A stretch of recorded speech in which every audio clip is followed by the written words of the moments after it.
Popcorn World.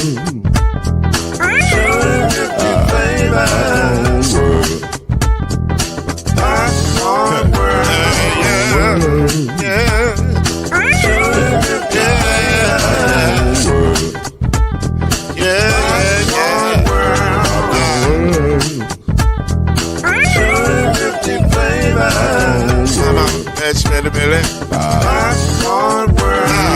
Can I make you groove now? Yes, I can. So you can get this groove in the back of a can. I can make it round the world and it holds in your hand. Popcorn World. 250 flavors gonna make you smile. 250 flavors gonna make you smile.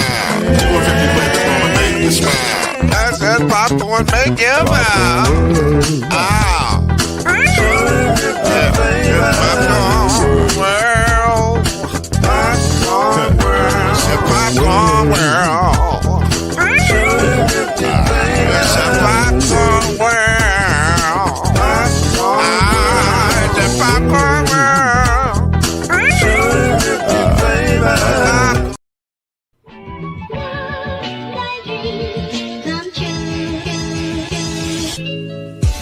Now it's time for Believe in the ACC with our starting lineup. From Florida State, number 17, Charlie Ward. From Morehead State University, number 50, Lloyd Stan. And from Murray State University, number 2, Kendrick Haskett.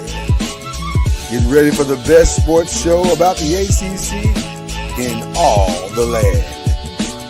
Believe in the ACC starts now.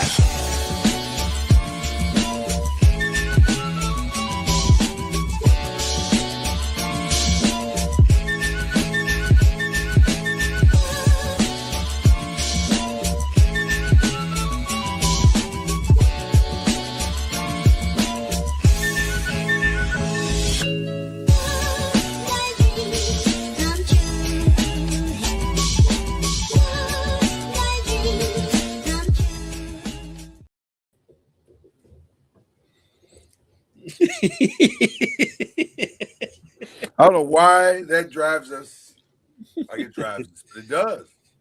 It does. Boogie in your step. It's a good way to get the morning started.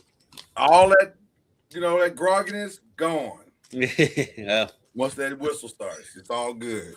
That is Kendrick Haskins over there, blinking his way into the love of sport. Gotta love allergy season. I love allergy season. Love that.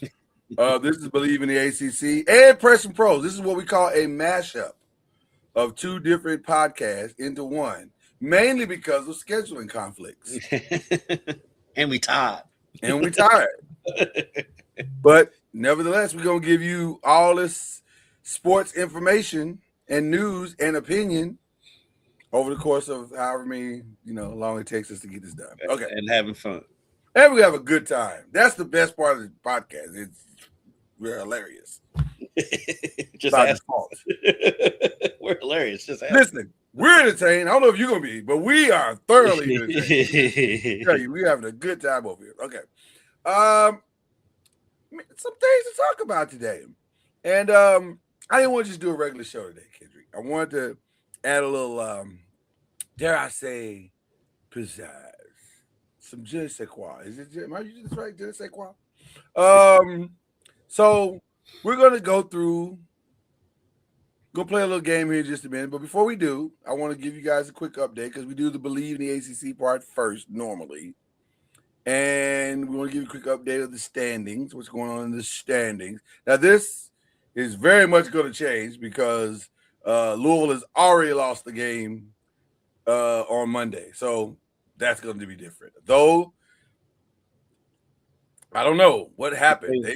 If they win at Clemson on Saturday, they'll probably still be ranked. Yeah, if they win at Clemson, which they should, then they'll probably just drop one place. Or that's what they've been doing for like the last 3 weeks. Is like right. They split their games during the week and they stay ranked. Right. Or if there's a little bit more chaos in the overall games, then maybe they don't drop as far, or maybe they may rise depending on how bad they beat Clemson, or if they beat Clemson at all. So, but Duke got their win. And we can talk about that here in a minute as well. And then Virginia is at 11, and then North Carolina is at 18. And then on the women's side, once again, Louisville, Duke, North Carolina. It's like a pattern developing in college sports, in basketball, in the ACC. 3 teams have emerged from the pack. It still amazes me that Louisville's ahead of Duke in the rankings, but Duke won the game, and Duke is leading the ACC. Well, because I think everybody recognized in that game that Duke probably shouldn't have won that game, but they won. and yeah, we could say that, and while I agree that I think if they played again, Louisville will probably win. At the same time, Duke led just about the whole game. The game, and Louisville did come back and had a chance to win it at the end, and they did with their best player not scoring at all in the game. It is amazing how she averages 11, 12 points a game, but whenever she doesn't have a good game, they struggles. Yeah. Speaking of that, is she back? Is she going to be back? Have you heard that the injury was not? Unless my eyes were playing a trick on me, she was back on the bench. Right, she's back on the bench. Yeah. Yeah. Haven't heard. It was Taj Roberts is who we're talking about, by the way. For those who don't know who we're talking about, yes. I haven't heard if she's out yet or not. He had a press conference the other day, but that was mainly they got the senior day press conference out of the way because that game is on a Sunday, right? And they're on the road tonight, so they just went ahead and got the senior day stuff out of the way. So, I wasn't there. He may have mentioned it. I wasn't there, and so I haven't heard one way or the other. Okay. Well, to be continued on that information, but right now, because we are we are headed toward the incredibly fun part of March and March Madness and all those things that comes along, I have questions that I need to ask my brother Kendrick Haskins, and so I thought would it be appropriate to come up with a new segment, game. You know, I'm a big gamer. I like games. My family knows this. It annoys the hell out of them, but so what? Game night in the Spence household. Matter of fact, I introduced a new game this past weekend. It was fantastic. Really, it was cool. But we're going to introduce a new game, and I hope you enjoy this, Kendrick. But this is still a work in progress. It's called Asking Haskins. Somebody's using the AI component. Hey! Production is not allowed to tell you their secrets, but yes. Hey, that look good. Pop that up there again, though. What's that again? What's that again? That's nice. That look good. That looks good. And look at the class, all attentive and ready to ask questions to their professors or professor in dualities. I don't know why it mirror image. That was weird. So I'm definitely going to try this again because I'm like, why did you mirror image? That was stupid. But it looked good. Other than the mirror image, it looked good. So we're going to be asking Kendrick Haskins a series of questions. I mean, I obviously watch too much Get Up, but I'm going to be asking him some questions about different things as it relates to the ACC and the NBA because we do 2 podcasts here. And so he's going to give us his expert opinion, and then I'm just going to say words and see what happens. But he's the expert. He is, he's the guy, right? He's the guy. He's the man. All right, let's get into our ACC questions first. So we talked about Duke, and I will ask you, do you believe in Duke? Now that you saw them play against Michigan, who was at the time Saturday the #1 team in the nation. I had not seen them play yet until Saturday, and I was like, okay. That's a great game. Do you believe in Duke? Like the rankings say, they are the #1 team in the nation. They are the best team in college sports. I think Duke is really good. I don't think they're the #1 team in the country. I think Arizona fully healthy is the #1 team in the country. Okay. And then I guess you have to say Duke is better than Michigan because they beat them, but I don't know. I still think I'd take Michigan if they played again. I think it's Duke, it's Arizona, Duke, Michigan, whoever you want to go with that one, and then after that, because I have my concerns with Houston, because I kind of feel like if they're a team, they're so predicated on defense that if they get behind in a game, they can't really come back. Yeah. And then Texas Tech was up there before Toppin got hurt, and so I think after those top three, there's a little bit of a drop off because I don't believe in Kansas, and so they're wildly confusing. It's like they blew out Houston, we got blown out by Cincinnati the game before. Both of those games so at home. weird. So I think there's those top three, and then I think there's a drop off before you get to the next level. So for me, I concur, and I'll even take it a step further. I watched that game Saturday, like all of you, and I walked away thinking both of these teams could win the national championship, and both of these teams could be out in the second round. Because they don't shoot well, either one of them. They're clearly, now you can say, oh well, the defenses that were being played at the highest level. Okay, I mean maybe that's true. I don't know. But you know what's wild though? Yeah, because one of the other hottest teams in the country is Florida. They don't shoot the ball that well either. They don't shoot the ball. So I walked away from Saturday going, I don't think I learned any more than I did before I started watching this game. Like I don't. Now I'll say this: the reason why they can win the national championship is both of them have a formidable front court. Like Yes. Their front court is almost impenetrable. Like you can't just go in there thinking you're going to score all willy-nilly. Right? So if Campbell, and by the way, I forget the kid's first name, but his last name is Evans. Young man, if you shoot that ball one more time, like I get it. And he would never say this publicly, but it looked like there was a point in the first half where Kambuzu was visibly frustrated, like, I got it, bro. I got it. You try to help us win, but also let us help you win. Because I think he ultimately ended up shooting like some ridiculous number of like 4 of 19 or something crazy like that. It was some crazy number. And I was like, Jesus, man, you got to stop. You got to know you're trying to force the game to come to you. And that's not a recipe normally for success. Usually when you get on those streaky shooting binges like that in a game, it's because you let the game come to you. You took whatever they gave you. If they gave you the driving lane, you took the driving lane. If they gave you the wide open three or you caught it on the skip pass, whatever, then that's the shot that you were given and you're in rhythm. He was trying to make himself be in rhythm for the first. I was like, this is not working. You got to stop. And so, because I say that because I'm a former big, and I get frustrated when I watch guards. Yeah, I think that's where it's coming from. There's a little bit of bias there. Because I mean, he struggled from 3 at 2 of 9. Talking about Isaiah Evans. 2 of 9 is a stop shooting stat. Right, he is 5 of 15 total from the field, but I mean, he still had 14 points. Well, yeah. If you're gonna shoot 19 times, then you're probably gonna get 14. Like he shot 15 times, 14 points. That's not horrible. So you're comfortable with a shot a point? Well, I'm comfortable with him because he's made some big shots for them this season, and so I'm comfortable with him taking shots. Well, let me say this: it's not the it's the type of shots that I thought he was taking that was frustrating to me. Like it felt. Most of the shots that I witnessed him take to me felt forced. Like we're in our sets, and instead of running the complete set, you broke away from the set and said, an inch of daylight. This is the shot. No, wait, give it a second. Like I'm not a huge fan of always shooting early in the shot clock unless that's our offense.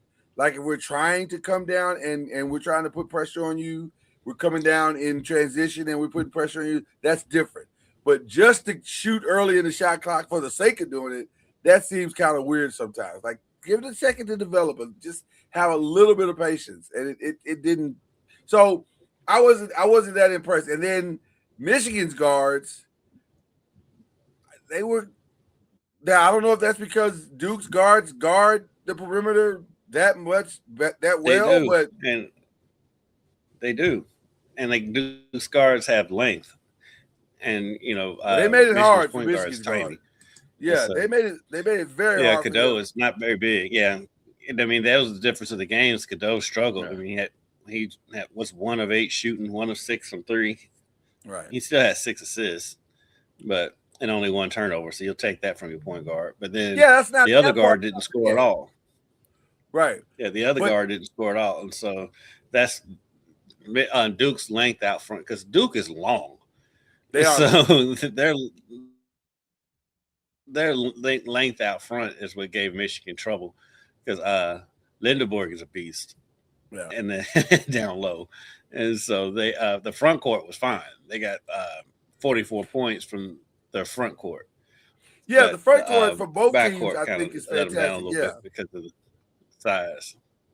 So I mean, that because the backcourt for Duke, I mean, you're talking about Evans, but still, him and Foster combined for 26 points on 9 of 24 shooting. That's not a bad game. not well, and not the highest scoring game. So let's not Yeah, it was only 68-63. So Right. it was a Yeah, you take that for what defensive it's worth. game. Well, that's what Jay Billick And said. then Jay Billick said. He said this was like a pitcher's duel. I was like, okay. I mean, that's what you want to I mean, tell it was me. very physical. I'll buy it. Right. I'll neither go team with you shot on the it. ball. I mean, Duke shot 45% for the game, Yeah. which is not bad. Michigan was 40. I walked away from the game thinking one thing.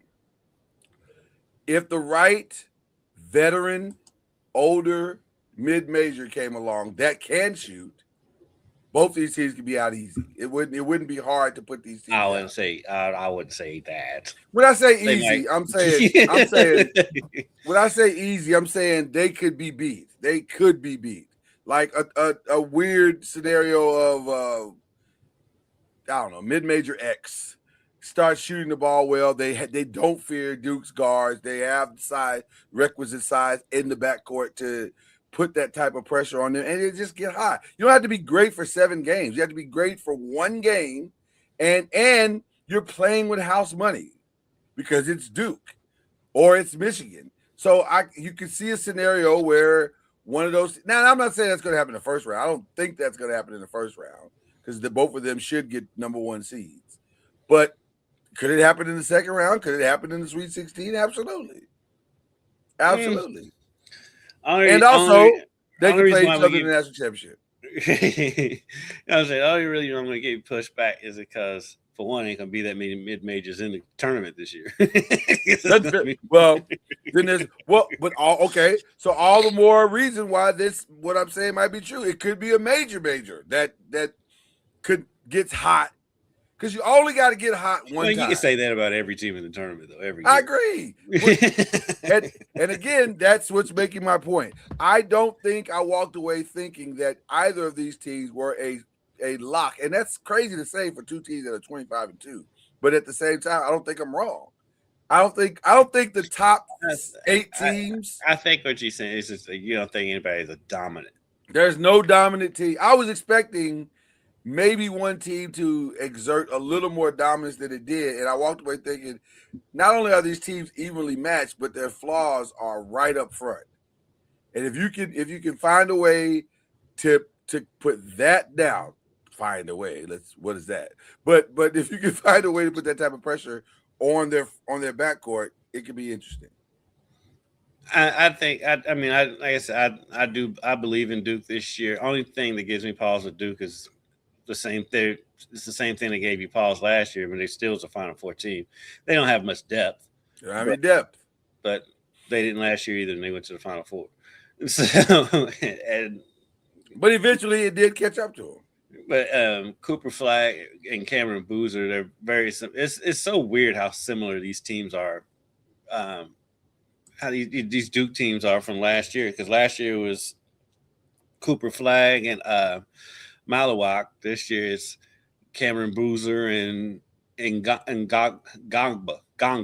Yeah. Because at their front court, they keep having these very strong front courts, and then let the guards come along as they do, and they're built the same way again this year. And I think they can. I think they're going to make another Final Four run.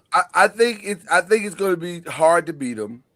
Same thing with Michigan, as long as they're locked in. But Michigan, I mean, I don't know. You haven't watched them. Like you're going off one game. Michigan is blowing out teams. No. I've seen enough of the highlights and all this stuff, and I agree with you. They've been blowing everybody out. They look like. I mean, they walked into Purdue and beat them by. It was 11, but it wasn't that close. But I don't know how good Purdue is. Like, I just don't know. But at Purdue is always. Yeah. I just don't know how good anyone truly is, and I think we're just looking for. But see, I say all that, and people are going to walk away like, man. So that means I need to fill out a upset base bracket. I'm like, I don't know about that. Like, let's slow down with that.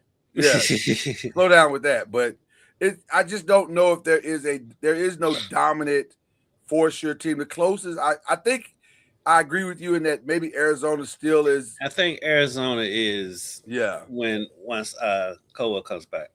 That's the one team I have looked at this year and said, okay, they might be for real. By the way, since we're at Duke, do you believe in the Duke women?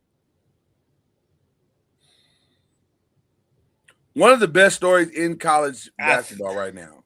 I do, because of their length, and they you can tell they're very well coached.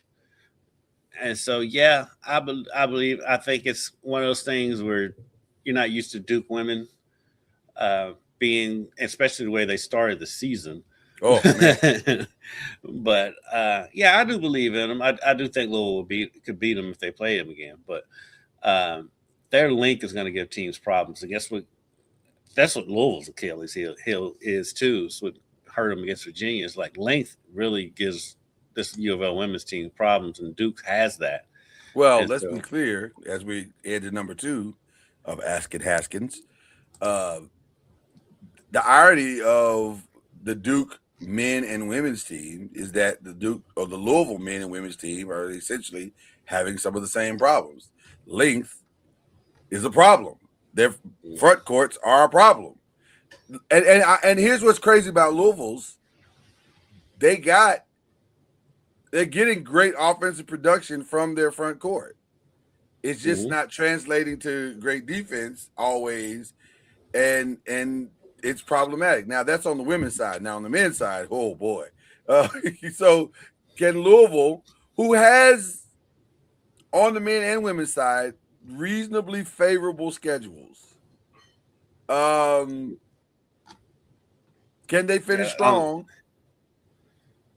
Louisville women should finish strong. See, they're at Georgia Tech tonight, and then they're at home against Notre Dame, and they beat Notre Dame by 13 points at Notre Dame earlier in the season. So they should win out. That should go well. I think they'll finish strong. The U of L men, on the other hand, while they got 2 somewhat in a row, favorable, Clemson and Miami, and then they got Syracuse at home, but those are winnable games. They could win all 3. Yeah. Miami's tricky because Miami's had a really good season. Yeah. And also, they could lose 2 out of the 3. If we're being honest, they could lose all 3. They could lose all 3. So your gut tells you what? I think they will. My gut tells me they're going to go 2-1. Okay. I have a feeling they're going to lose tonight. You have a not tonight, but on Saturday. Oh, I was okay. Wow, I was like, wow, geez, okay. It's Saturday. No, it's the men. I have a feeling the men are going to lose on Saturday. Then they'll beat Syracuse, and I think they'll win at Miami.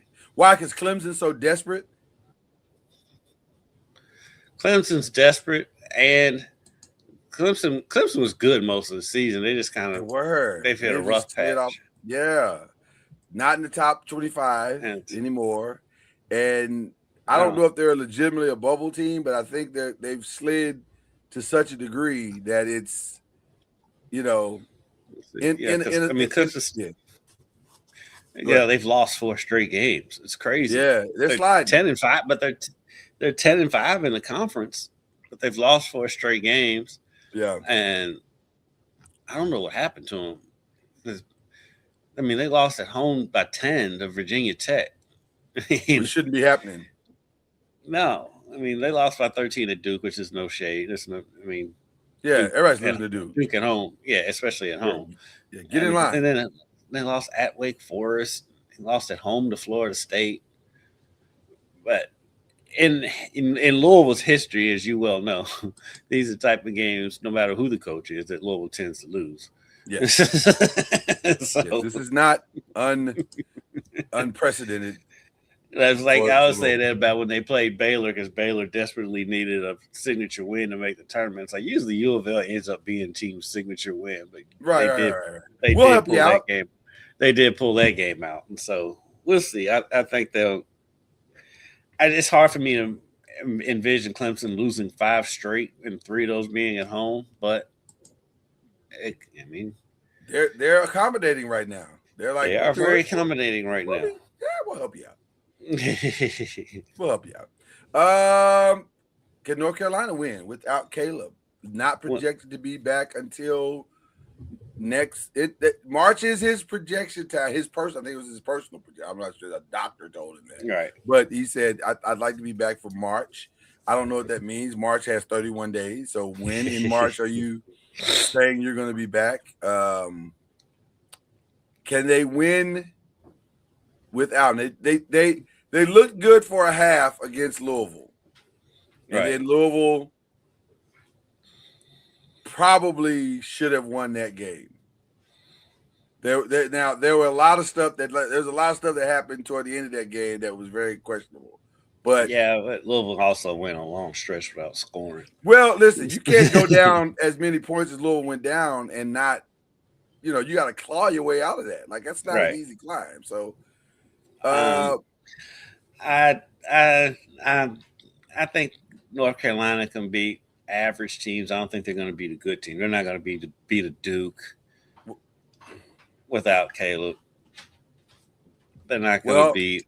Let me look at the standings. He said he's gonna be back by the time North Carolina goes to Duke. That's what he said. He's also 19. With all of his medical experience. He said, I'll be back by the time.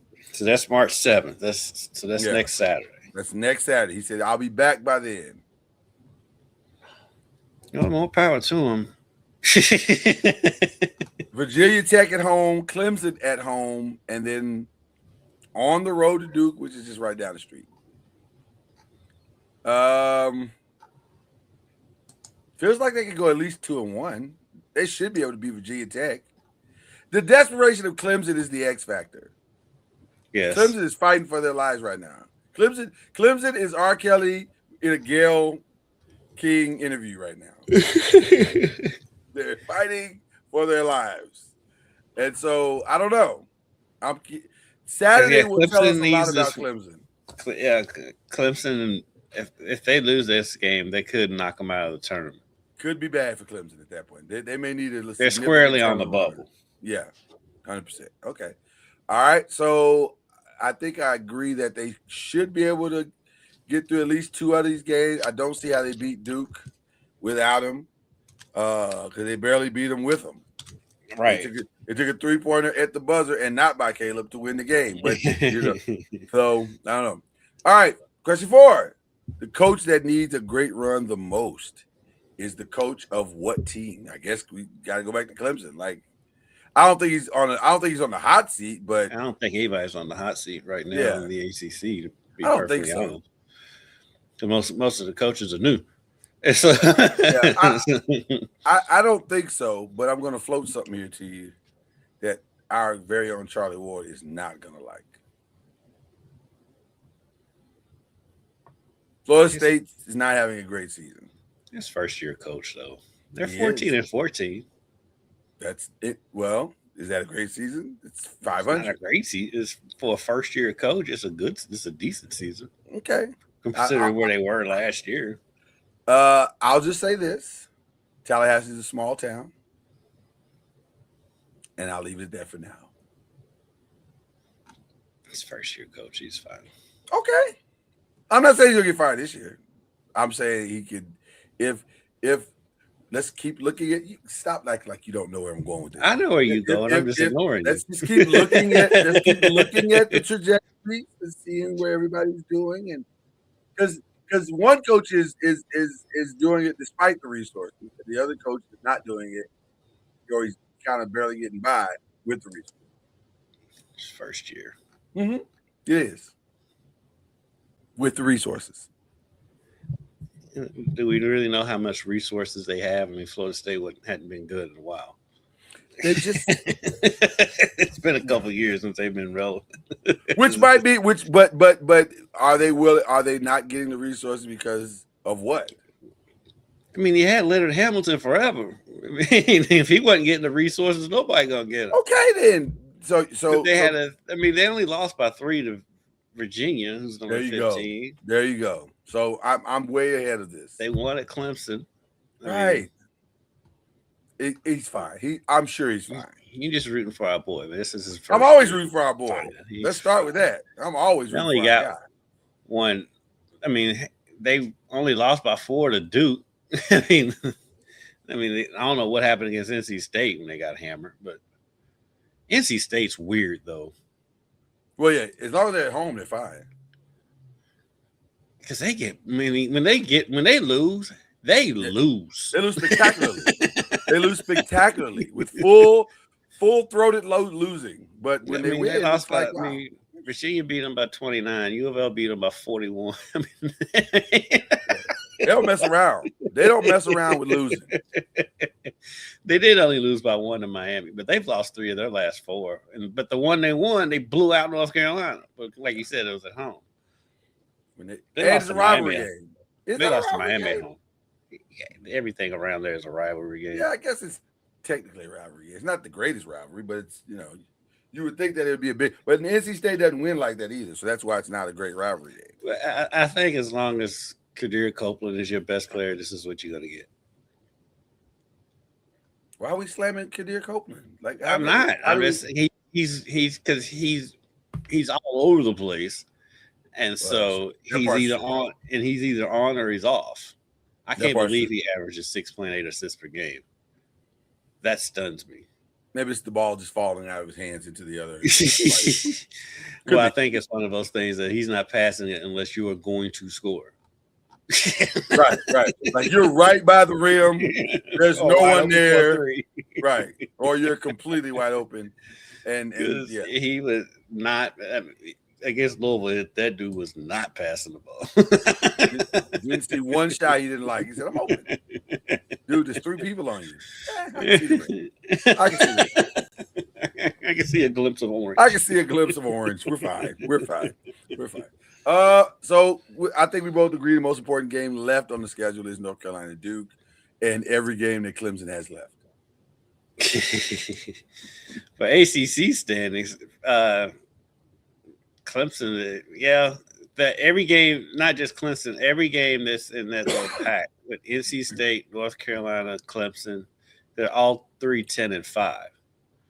So for seeding purposes, every game those 3 play is important. Well, NC State's got to crack 20 to have any shot to get a turn. They got to crack 20, which I think. No, you got to get.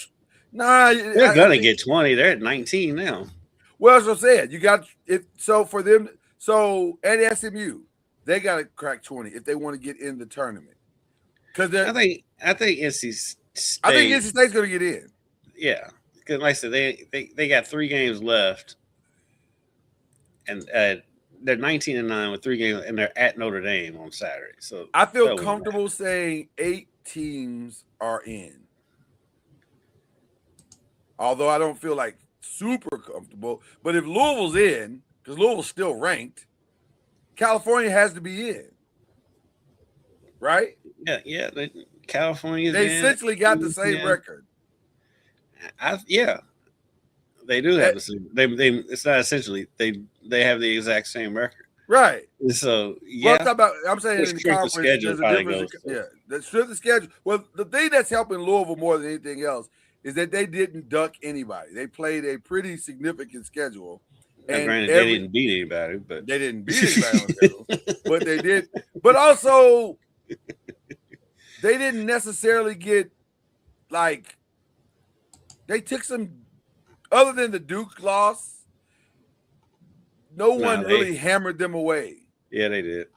Arkansas hammered them. Tennessee hammered them. Well, they came Arkansas, back against 89-80, right? They came back in the game. The Tennessee game didn't look great. Yeah. Yeah. So they've got 3 blowout losses. Okay. Because SMU was a 10-point, but that now was the SMU was not they good. Scored. That was a game where SMU literally hit everything. Right. And they got that game was close all the way. That final score is not indicative of the game. Right. Just like the Arkansas score is not indicative of that game. They were down about 20-something in that game. Okay. I still think ACC gets 8 in. I think they're still getting 8. Yeah. I think possibly 9, but for sure. I think it's let's see, 1, 2, 3, 4, 5, 6, 7, 8. I think SMU gets in. So Clemson has to stop sliding. They got to steal one of these games. One or two of these games. Clemson's got to win a game, and they may need to win a game in the tournament. One more in the tournament, and I think that 22 and something should get them in. Yeah. Should get them in. Yeah, I think the only team – I think it stops at SMU. So I think the top 9 teams will all probably get in. I think so. The visual of California is not great, but it might be enough to get them in. Just looking at the rankings, I mean not the rankings, but the what their overall record is, and because there's so much parity in the ACC this year, it might be because the other teams are good as well, and the conference is strong. The committee might say, yeah, but California did this in the second most or third most strongest conference in the country. So let's give them a break. It's crazy because I'm looking at the Big 12. They're 8. They'll get 8 in. They'll get 8 strong. They'll get 8 easy. Well, actually, TCU's got work to do because they would be the 8th team. They're 18 and 10. But so I think TCU has a couple of good wins. They do, but I think they also had that 4-game losing streak in the middle of the season. Yeah, they need to knock that off. They also got beat by 16 at Colorado. That's not good. That's not good. So they still got a little bit of work to do. They got opportunities though, because they're at Kansas State on Saturday. They should win that. At Texas Tech is winnable, and then they come home for Cincinnati. So if they win out, I think they get in. Okay, I got a couple of football ACC questions for you. You ready for this? Mm-hmm. Did you see this? Chandler Morris is seeking a 7th year. Your thoughts on children not wanting to leave the nest? These ain't children. These are grown-ass men, dog. Grown men. 7th year in college, that means you're at least 25. With families. Man, it's probably got a mortgage and marriage and diapers. Jesus, man. What's his history? Did he have a bunch of red shirts or injuries or whatever? I would imagine so. It's he's got stuff. That's what they're filing. I've got stuff that happened to me, and I had an ankle twist, and so that cost me like it's whatever. It's the same old story over and over on a loop right now. It's you're not projected high. Here's the reality for those who don't know what's going on. These players are not projected high. Their agents are telling them they're not projected high in the NFL draft. They could stand now to make more money not going to the NFL than they would going to the NFL. So they're trying to get the best bang for their buck by staying. And let's be honest, it's real life. They're not going to step out of college football and make the kind of money that they're making playing football. They could make in this 1 year. I honestly, if I were in a similar situation, I'm not 100% sure I wouldn't do the exact same thing. I probably would do the exact same thing. Yeah. And you would too. Watching today or whenever you're watching, you probably would too. It's okay, but it is annoying. Yeah, because I mean, like I said, these are grown men now. He's gonna be in the locker room. Say he gets it. He's 25 years old. He's gonna be in the locker room with a kid that's 18. Well, and then not only that, to fight so hard for this, he'll be in the locker room with a kid that was in middle school his freshman year in college. Right. Well, that's wild. That's so wild to say that out loud. Not only that, but you've kind of sealed your fate one way or the other. Because if you don't get the appeal, you can't. I don't know when the last day of declaration to the draft is, but it's got to be. We've got to be right there. I mean, the combine's going on now, so it has. Right, the combine is like literally today. Yeah, it had to have passed by now. So that means you're forfeiting everything. Like I said, if I'm the kid, I don't blame him for trying. But my thing is this hurts the high school kids. That's 100%. A high school kid who hasn't made that money yet. They could be getting that spot, and so that's what I don't like about it. I understand them because, like I said, if you're a 7th-year quarterback, you ain't going to the league. If you ain't there by now, I mean, Tyler Sharp barely got in the league. And so now he got in the league and ball, but he barely got in the league and he played 6 years. And so most likely, unless you have an amazing season, but I don't even think they're worried about the league at this point. It's just like, okay, I'm making this much money playing football. When I leave, all that's over. I got to go get a real job where I'm entry level and I'm not going to be making $250,000. Right. However much they're making. So I get it, but at some point we got to think about the high school kids who are coming out. Speaking of the future, as we just stated, the combine is starts today, and there are some very interesting conversations that are already happening out of the combine, one of which is the arm length of Ruben Bain. People are questioning his arm length. It's always something stupid. Well, I was going to look at the camera and say, and to that I say to you people, you're idiots. As a Cowboy fan, I'm like, all right, go ahead, don't pick it. Let him fall right down to me. We have formidable edge rushers now. And I still would say, if he's there, take it. He's that good. I think he's the best overall player in the draft. What are your thoughts? Well, you know me. I was saying he should have won the Heisman. I 100% agree. He's so... He did have a few games where he kind of played himself out of it. But, yeah, I mean, he is a freak of nature. But that's understandable. Yeah, that's kind of understandable based on the fact that when a team plays against him, you wake up saying the first thing that you do when you played Miami this year, it was not how we stop Carson Beck. It's what are we going to do to contain Ruben Bain? Ruben Bain and Mesidor. On the edges. Yeah. And Mesidor. That's how do we stop that? That's our whole game plan is real. That was Indiana. Indiana was like, if we don't stop these guys or figure out how to slow them down, we have no shot. And by the way, for a little while, it looked like they had no shot. I mean, that's what Louisville did against them. They got the ball out fast. That's just not Indiana's offense, but that's what Louisville did to beat them is they got the ball out fast. They didn't give them a chance to get to the quarterback. Yeah. And so, and even then, still barely won the game despite Miami turning the ball over every other possession. Yeah. Yeah. By the way, I think Bain is probably the best player in this draft. By the way, this is the part of the year that I absolutely in football loathe. Because they've already started. You know they've already started. And Fernando Mendoza, Dan Orlovsky, first thing this morning, well, I watched 7 games and I was so underwhelmed. He's just not throwing the ball well in those 7 games. And it's getting it out slow. And man, first of all, don't do that. Why is that necessary? Can the teams just go ahead and do their own evaluation? Why do we need you to do it? Like, especially with all due respect. Come on. He's got 4 hours of TV to do today. They've got and that's the part that's frustrating because it's like this is going to go on through April.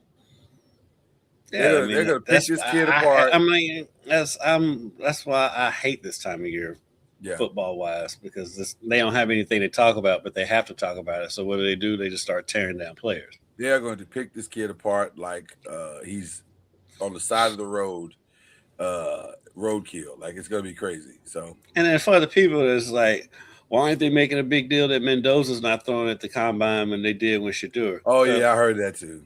I'm like, but Mendoza won the Heisman and the national championship. He doesn't have to throw. He's projected as the number 1 pick in the draft.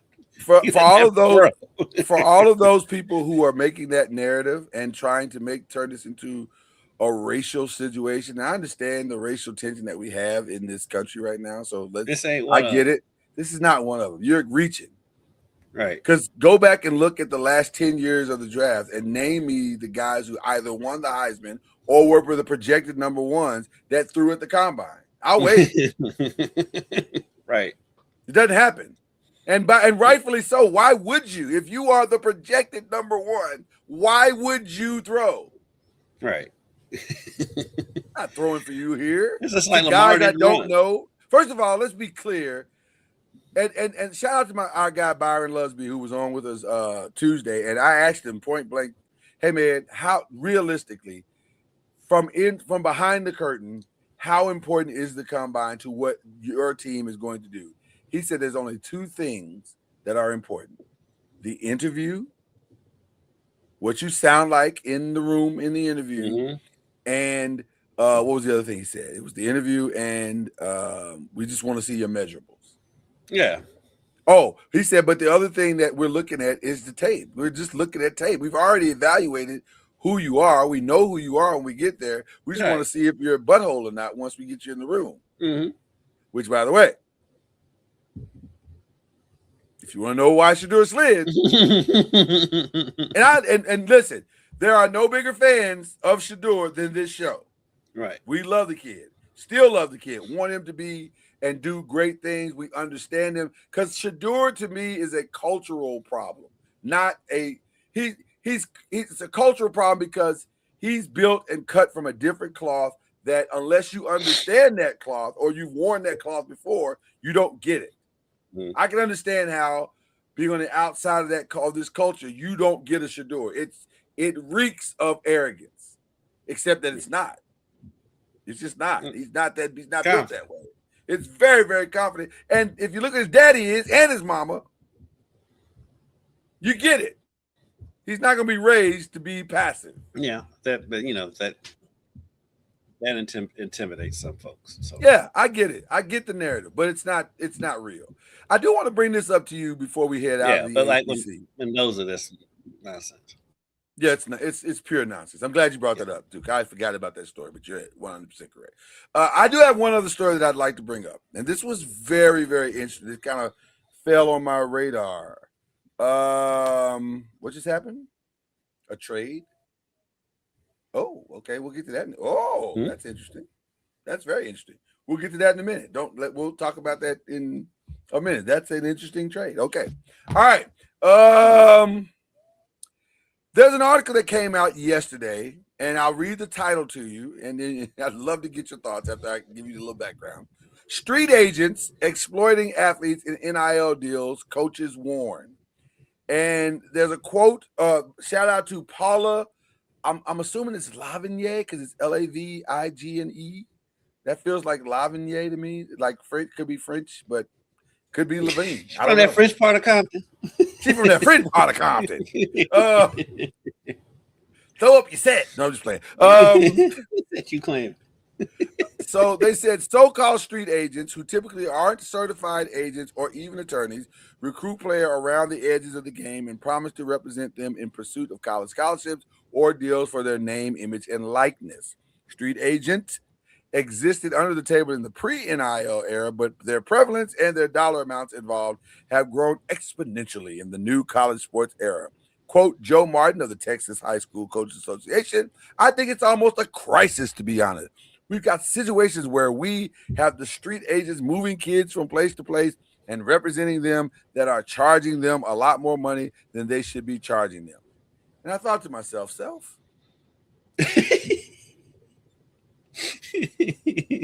moving them from place to place. That's been happening long before NIL. And I'm looking at you, Trinity, and Say Next. I'm looking at you, Prestonwood, and Plano, Texas, and other places where Prestonwood, where who played? Julius Randle. Know that one very well, actually. Know that situation very well. I'm saying, why is this a street agent thing all of a sudden? Because folk been moving. Folk been relocating, Kendrick. They've been relocating. But with NIL though, they do have agents now. The top ones. Well, no, but they're not. They don't have a problem with agents. They have a problem with street agents. Is what the article is about. Street agents are often former players, trainers, parents, coaches, or just people who say they have a connection to NIL collectives. Do y'all not realize, Paula? Maybe Paula didn't know, because AAU is built on street agents. Well, now they're more prevalent now, I guess. Don't do that. Are you buying into this for real? I'm trying to figure out why they wrote the article. Because you know what it is? It's somebody finally becoming aware of something that's been going along for like 15, 20 years. This is not new. Well, there are more now with NIL. There are more agents involved in college football now. There are more agents coming out of the shadows. Street agents, in her theory, have always been around basketball and football, but now they're not in the shadows. Do you understand where I'm going with this? Okay, all right. I knew you would get where I was going. I'm like, Nike literally built an entire street agent thing. And then Adidas said, we've got the copy. Adidas thing, they got U of L in trouble with Bond. Do you understand what I'm saying? Like, what is this article really about? Like, I don't understand what you're writing about, because this is not a new thing. It's another angle. At the end of the day, it's another way of saying we don't like NIL at the end of the day. And it's like, get over it. I'm so sick of hearing about NIL. And it's saying, because I deal with it with the school up the road from us. Yeah. Because ever since it came out that Kentucky spent $22 million on their roster, every time they lose, first thing the fans go to, it's $22 million. It didn't come out your pocket. Shut up. Right. And then you contributed nothing. So what are we talking? What are we really talking about at this point? And then like, you know, I've gone on at nauseum about Jaden Quaintance, and they complaining and whining that he's not playing. I'm like, he tore his ACL. I mean, it was more than an ACL. It was an ACL and an MCL. I mean, it was a major surgery, and he came back 3 months early, and he couldn't go. Now they're saying he's still in. I'm like, get out of here. Yeah, I'm so sick of the whining about NIL. Well, I'm kind of sick of them talking about street agents, because if I'm a young 17-year-old superstar and I'm being thrust into a situation where people are saying they're about to give me hundreds of thousands or maybe even millions of dollars, who's the first person I'm gonna trust? Some dude that I've never met before that barely knows my last name, and I'm only on his radar because I can hoop? Or am I gonna trust my Uncle Leroy, who's been in my life my whole entire time? I mean, aka Kawhi Leonard and his uncle. That's all I'm saying. You're a hood dude that ain't never been in and never had nothing. Who do you think they're gonna trust? Right. So this feels really like, why are we writing this article?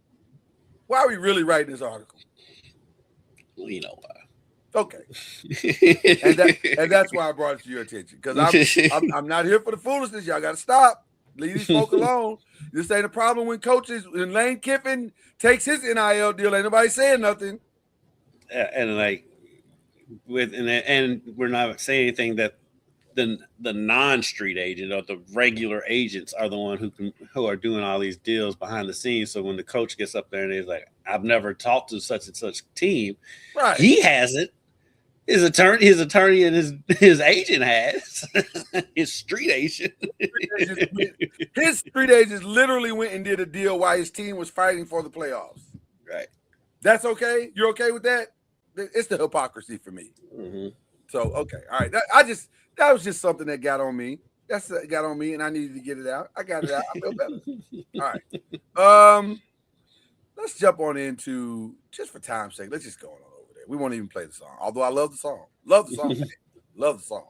but we're going to go on over to Press and Pros right now. And let's start with some not breaking news, but yeah, breaking news. James Harden fractured his thumb. Did not play last night. On a shooting hand, or I'm not sure exactly so the way I understood the story is that I think it's a shooting hand, and I think it's fractured, but not to the point where he doesn't think it's going to cost him a season or he's going to have to sit out a lot of games. It's his right thumb, so it's not a shooting hand. It's not a shooting hand. Okay, so it sounds like despite he's just set because of pain and trying to deal with whatever it is for now, but it's not going to require surgery. They're figuring out a treatment plan for it, and he's going to probably finish the season. So he'll have who plans to play through the injury. Yeah. So it will not require surgery. So yeah, just treatment. So it's just something to keep your eye on, but he's not playing that much defense anyway, so it might not even matter. Well, because I looked up and saw they lost at Milwaukee. I was like, how did that happen? Oh, because Donovan Mitchell and Evan Mobley all sat out that game. Right. They decided not to play, most of them. So it's interesting. It's just an interesting story to keep your eyes on as this season continues to unfold, because they are building some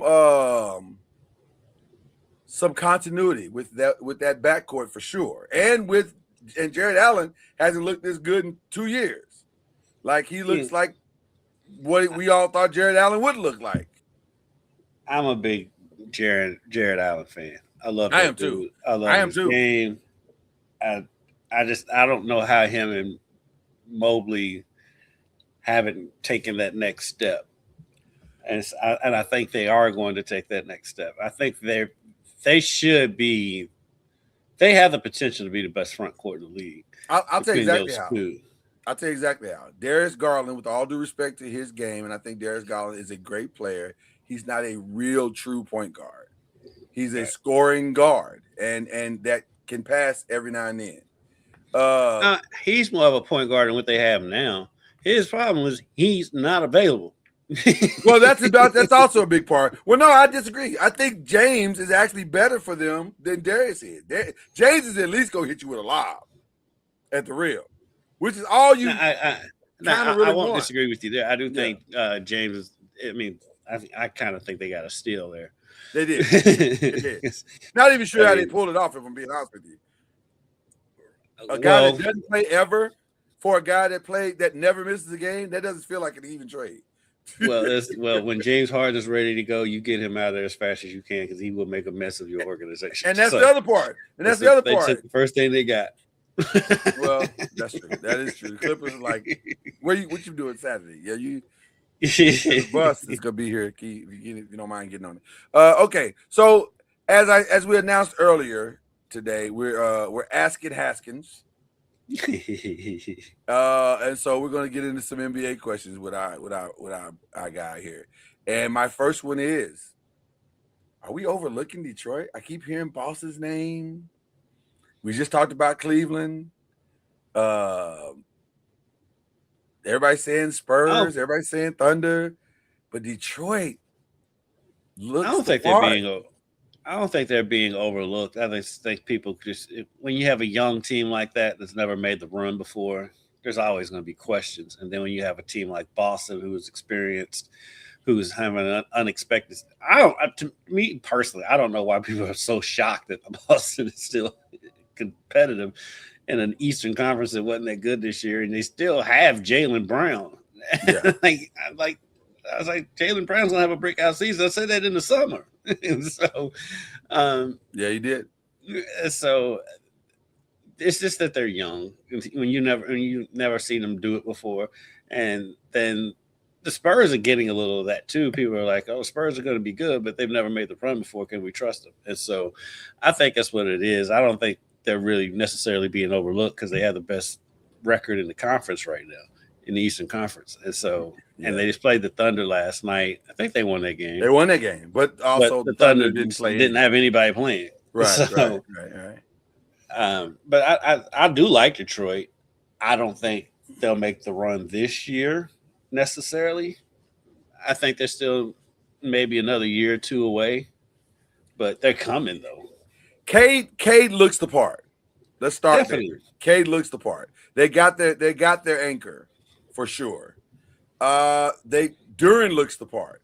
Mm-hmm. I love Duran around the rim. I would argue that the Cade Duran combo is starting to become one of the most formidable combos in the NBA. Like, I didn't realize he was as physical as he was until I watched the All-Star game. I'm like, this kid is like a house. Like, he's a huge human I being. told you who Jalen Duran is.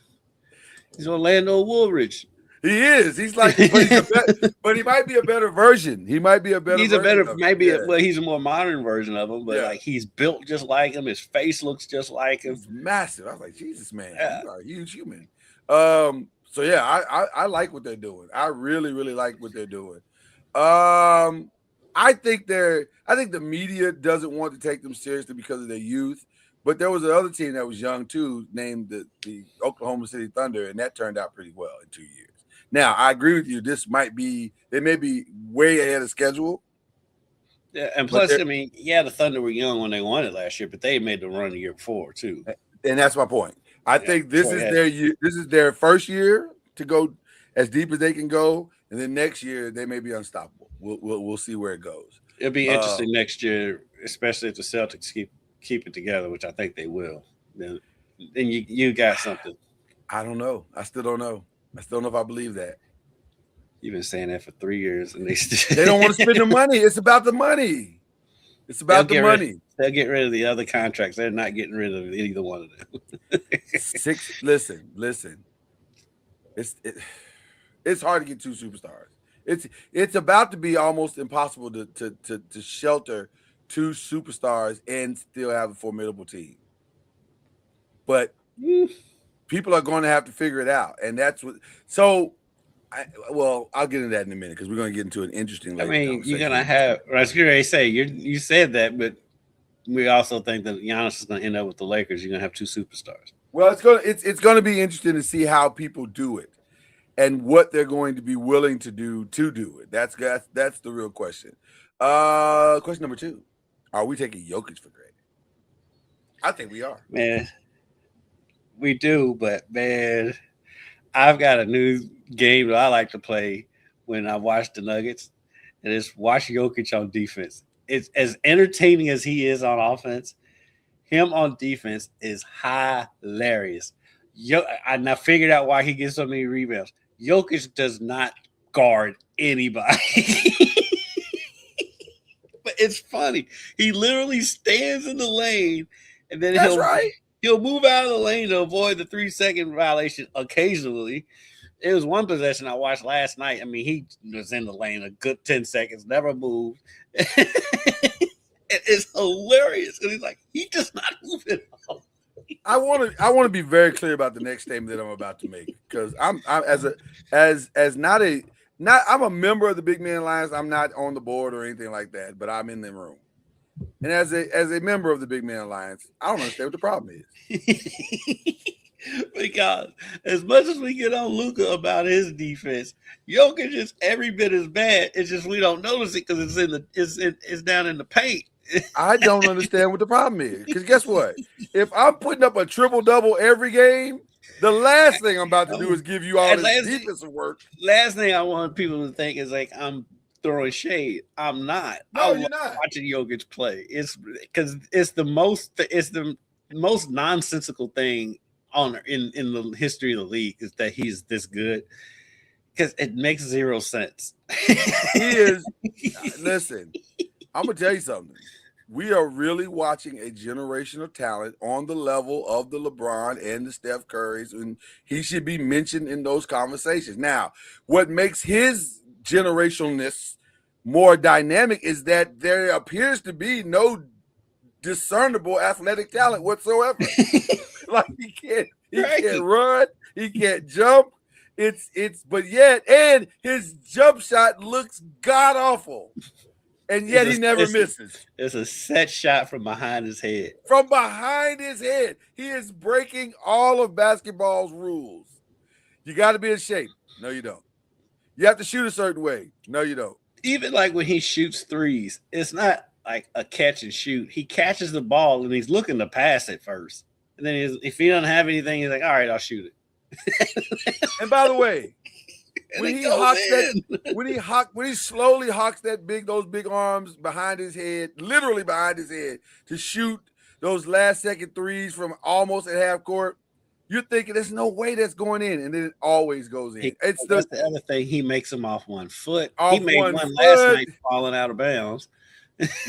This touch around the basket can only be compared to Hakeem Olajuwon. That's it. That's the list. Like, it's insane. I study his Kareem. footwork. I'll give Kareem a good touch around the basket. I would say no. I'm not saying better. I'm saying in that realm. You're not gonna like people. The OGs ain't gonna like what I'm about to say. Jokic's touch around the basket is better. It's better. It is. I'm sorry. It is. It's more fluid, even though it looks clumsy, but it's actually fluid. If you watch what he's doing, it's fluid. His quick turns, all the stuff that you're taught to do as a big. He does it, and he does it very, very well. But it looks clumsy, like he's stumbling around. Oh my God, that's the frustrating part about it, because he'll back turn you so fast, and you don't have time to even think about that he's about to do it. It's unbelievable. He is so deceptively quick. He's slow as molasses running. Right. Rim to rim, you're not going to call him a rim runner. No. But in the box of his space, he'll kill you every time. When he gets it on the low post, he is so quick when he decides to go that spin move or whatever move he's going to put on you. It's so quick. It's lightning quick, like point guard quick. Yeah. That's just nothing you can do about it. And he's got every shot. He's got every shot. Got the floater. He's got bank shots. Whatever work you want to get. You know what? I'll give you another comparison. It has a similar tone offensively to Tim Duncan. It's so fundamentally sound that it's frustrating. The only difference is that he doesn't use the glass like Tim did. He doesn't use the glass as much, right? He can, but it's not his go-to. Yeah. But he had a play last night against the Celtics where he went in, got his shot block, got it back, and he's like, "Oh, I just need to adjust it a little bit." And he shot it just a little bit higher. Goes in and draws the foul. And you know why he got his shot blocked? Is because he can't jump. It's so frustrating. If you were a center in the NBA playing against Jokic, you got to be pulling your hair out because you're like, I don't understand why I can't stop Anthony this guy. Davis literally does pull his hair out. I used to watch. Listen, I watched Anthony Davis for 3 years straight. Stand in his face, hand in his face. This is about as good as you can guard a human being.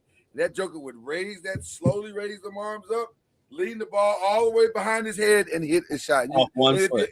Off one foot. And if you're Anthony Davis, you're like, I don't know. I don't know what to do. I don't know. I don't know. I don't have an answer. It's frustrating, bro. Just to watch him on defense is so funny because the dude does not move. He did have to move a little bit because Yusevich was in it for the Celtics that they got from the Bulls. Yeah, he can shoot threes, so Jokic did have to get out on him a little bit. But if I were Jokic, I wouldn't care what you thought about my defense. I'm not trying to make first team defense ever. I don't care. Vucevic. Yeah, Vucevic. Yeah, I don't care what you think. I don't care either. Like I said, I don't even want it to come off as no. You're doing fine. You're doing fine. It's just comedy to watch. You know what my defense is? You know what my defense is on Jokic? This triple double I just gave you. This work I just gave. That's my defense. Okay, all right. I'm sorry. That's a great answer you just gave, by the way. Great answer. Let's see if you have another one in you. Are the Spurs top to bottom too young and too early for this great success? They are the number 2 team in the conference and have been all season long. They are the kryptonite currently for a healthy Oklahoma City Thunder team. And they are only 2 games back with the tiebreakers. And SGA seems to not be coming anytime soon. The only team that gives me pause with them, with their youth, is the team we were just talking about. the Nuggets. Isn't that crazy? Yeah. The top 3 teams, well, you say Houston, but I don't consider Houston, with all due respect. I don't think Houston is. Now, I will say this about Denver. Their defense is awful. It is awful. It's god awful. Now, you could say that's because of Aaron Gordon. Okay, but I don't think he makes that much of a difference on defense. They are the bottom tier. He makes a big difference on defense because he can make up for Jokic not moving. And he blocks shots, and he's long. He's such a difference maker for that team. I'm curious to see what's going to happen when he comes back because they're bad. They are bad. They're winning games because they can outscore you. They can put up 120 points a game, which is the most in the conference. I think it's the most in the NBA, if I'm not mistaken. I think it's the most in the NBA. I'm looking at it now. They're definitely most in the conference. Yeah. If I'm not mistaken, it's the most in the NBA. It is the most. You know who's second? You're never going to guess who's second.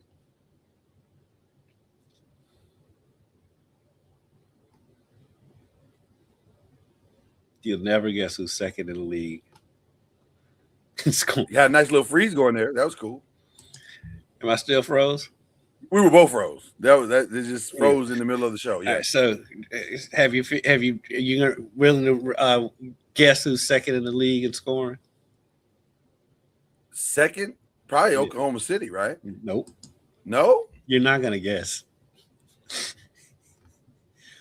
Let me go ahead and just say it. Oh yeah, I am gonna guess because I just saw it. That's ridiculous. Miami Heat. It's ridiculous. That is how, Sway? How? That makes no sense.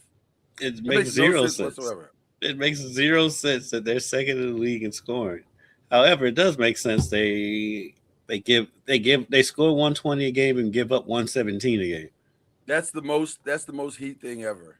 It's weird that the Heat are that bad on defense. Not really. Under Spoelstra, they're usually a good defensive team.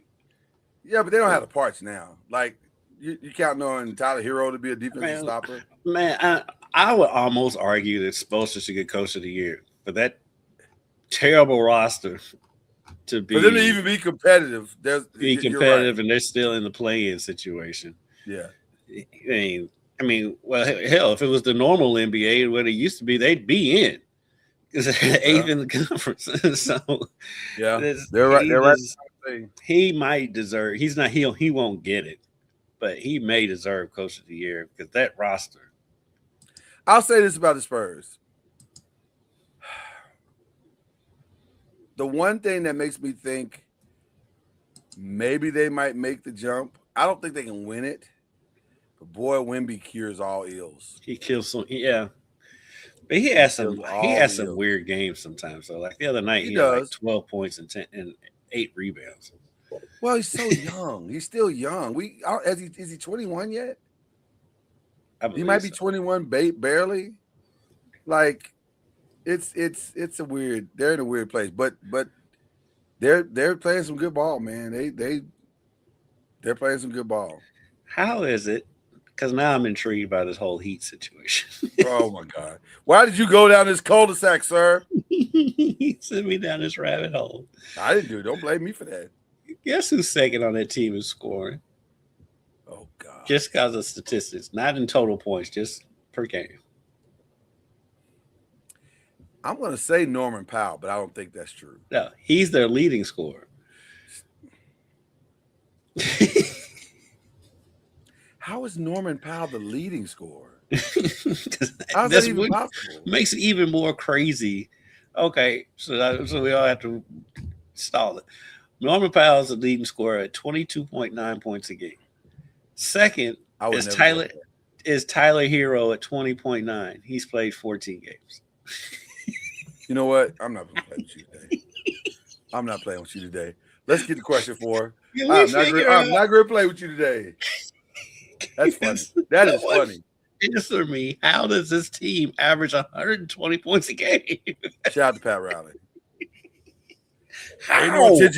Pay no attention to the man behind the curtain, says Pat Riley. I mean, Bam Adebayo averages 18 points a game. Legitimately, because he's there. Yeah. I don't know how Tyler Hero. How does this team score 120 points a game? It's an anomaly. I could see Bam Adebayo asking for a trade this summer. He loves it there. They love him. They build everything around him. Now they don't land anybody. But I mean, I could see them asking for a trade. I don't know. I could see them. It would make sense for them to move on from him and rebuild. But he's Minnesota. He's Minnesota Kevin Garnett right now, and he's not even having that level of success. He is. Well, no, I guess that's not true. He is having that level of success. He's been to 2 finals, technically. Yeah, he says not technically. So, you know. I mean, but I can also see him asking for a trade and saying, enough is enough." Only way, who was trying to trade for Asia? Was it Golden State? Golden State Valkyries. Now, there's a rumor that both Golden State teams are going to make a trade, and it makes sense for Beja. Beja, is that you like Beja? No, but it's the only thing that you can get out of that. I was gonna say you can't go Ajam. That's crazy. You got to go Beja.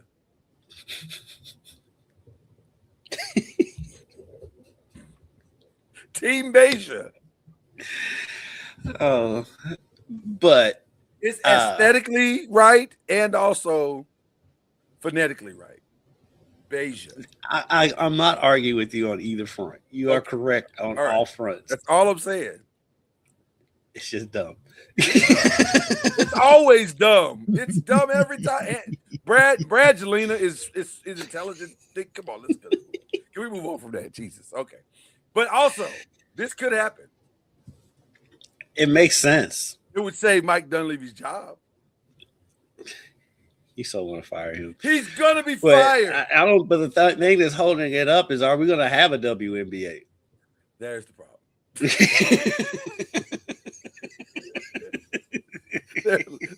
there lies the problem. We've got to the root of the problem. But now you made me. I'll throw this question out. The deadline is March 10th, by the way. Throw this out there to you. Talking about your Lakers. What about Bam in LA? I love Bam in LA. You want to know my truth in that? Because we talked about Jaren Jackson and Giannis, but you want to know my truth in that? Want that way more than I want Giannis. Way more. Makes way more sense to finally have a center who can score and actually play defense. And by the way, is always available. Then you don't have to trade Luka. You don't have to do much different of anything. And it would make sense on a very, very reduced contract to bring LeBron back at that point. Because now you have a formidable team. That makes way more sense than what they're trying to do. But you know our history. You know what it is. And which, by the way, brings us before we get to that question. You know what? Let's skip over. Let's go to question 5. We'll come back to question 4 because we're already here. The Lakers are making some very interesting moves, and this one was very interesting. Or whatever Tony Bennett just did. Right. This was very interesting because let's review. When they were looking for a new coach to get away from Darvin Ham, the first phone call that Jenny Buss and the crew made was to Tony Bennett. And they said, "Hey, Tony, what's going on with you in Virginia? It feels like you don't want to be there anymore. Feels like you're not feeling this NIL thing. How about you come over here with us?" I don't see where he makes sense for the NBA. Well, I don't know if he can coach in the NBA. There's no evidence to say that he can. Although there is definitely a love affair. And from what I've been told, he's a very highly intelligent, very strong basketball IQ guy. He's a good person. He's a good man. And he's a good man. And also, JJ is a very young coach. And he's very friendly with the talent. I think JJ's doing an excellent job with what he has. You know what's interesting about And I'm JJ? surprised. I'm surprised that he's as good of a coach as he is. You know what? Well, see, and therein lies where I was headed. I don't really know if JJ is doing a good job. It looks like he's doing a good job, but also maybe he's not. They haven't really given him the roster to see if he can coach or not, which is what makes the Tony Bennett thing so interesting, because we've seen this play before. I'm looking at you, Doc Rivers. Will you bring in the consultant or the advisor? But he I don't think Tony's going to backstab anybody. But I don't think Doc is going to backstab anybody. I think he just did it. I think it's the organization, but he did it with the organization's leading, is my point. And the Lakers are restructuring. You saw they hired a new president of basketball, or what I like to call the reason why Rob Pelinka might get fired. Because they said, no, Rob's fine. Rob is fine. It's fine. We're just restructuring to make it look like the Dodgers. Well, guess what? A lot of executives working for the Dodgers. And I can see, and by the way, guess who's coming back to the building now? Please don't tell me Arambis. No, God, no, that's over. But they mentioned in the articles that I read, and also I think they said, yeah, well, obviously, Magic Johnson is part of our investment team, and he'll be. I love Magic, but some of the Magic stuff is annoying. Everything with Magic with the Lakers is annoying. Yeah, but also, that's the face of LA basketball. He's always going to be. And always right. Somebody put some clips on the other day from when he was. I mean, them Showtime Lakers, man. That was must see. If that team was around today in the social media, they'd be arrested. No, I'm just talking about on the court. I mean, it'd be fun to watch. Yeah, it'd be fun to watch. God. But off the court, they'd be arrested. They'd be arrested. There's no way. Norm Nixon was doing this thing. They had a good time. But back to now. Reason why I like JJ as a coach is because they haven't their management has been all over the place. Like it never feels like they really have a real plan. It's like we got LeBron, and it was like, okay, well, LeBron, you kind of do everything. And then now that LeBron's to an age where he can't just carry you to a championship anymore, they don't really know where to go with that. They brought in Luka, which you can't really give him credit for that because Nico just wanted to get Luka. Well, no, I that's where I will disagree, because I think once they realized LeBron can't do everything, that was the pivot point. We got to do something. And they got desperate, and then Nico called in, and then Nico called in the middle of the night and said, "Hey man, I was just thinking about some stuff. Tell me, let me throw this to the wall. See what happens." I can't wait till that book comes out down the road. Oh boy, that's gonna be good. That's gonna be great. Nico should be finishing that up in about an hour and a half, and we should get that on the New York Times bestsellers list for sure. Yeah, it's I mean, something like with the cards he's been dealt. I mean, and then having to manage those two personalities with LeBron and Luka. Those are two massive egos, and it seems like it's working. And now they're not going to win anything, but they're not winning right now for sure. But the roster construction is not conducive to winning. See, I'm more concerned about Rob than I am JJ. Rob hits. Rob is. What's that batter that used to play for the Cincinnati Reds that he was god awful hitting any kind of single, double, or triple, but he could hit home runs, or he was either going to hit a home run or strike out. What was his name? I can't remember his name. He was there forever. There's been a few.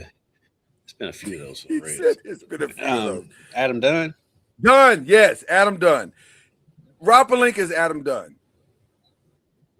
I'll get you AD. I'll get you Luka. I'll get it, but I also get you Russell Westbrook, Carmelo Anthony. I'll get you a bunch of stuff that you can't use. I don't know how. I've yet to see him effectively put together a complete roster consistently. So he can hit home runs, but I don't know. He's awful right now at hitting singles. Like the surrounding parts are never great. So I don't know. I don't know if he knows what he's doing. And by the way, that's why I don't know if JJ can really coach, because he's out there trying to make it smoke and mirrors and do the best he can with whatever's out there. But he doesn't have dogs. I say with everything we just, and that's why I think he's a great coach, because again, you laid it all out there.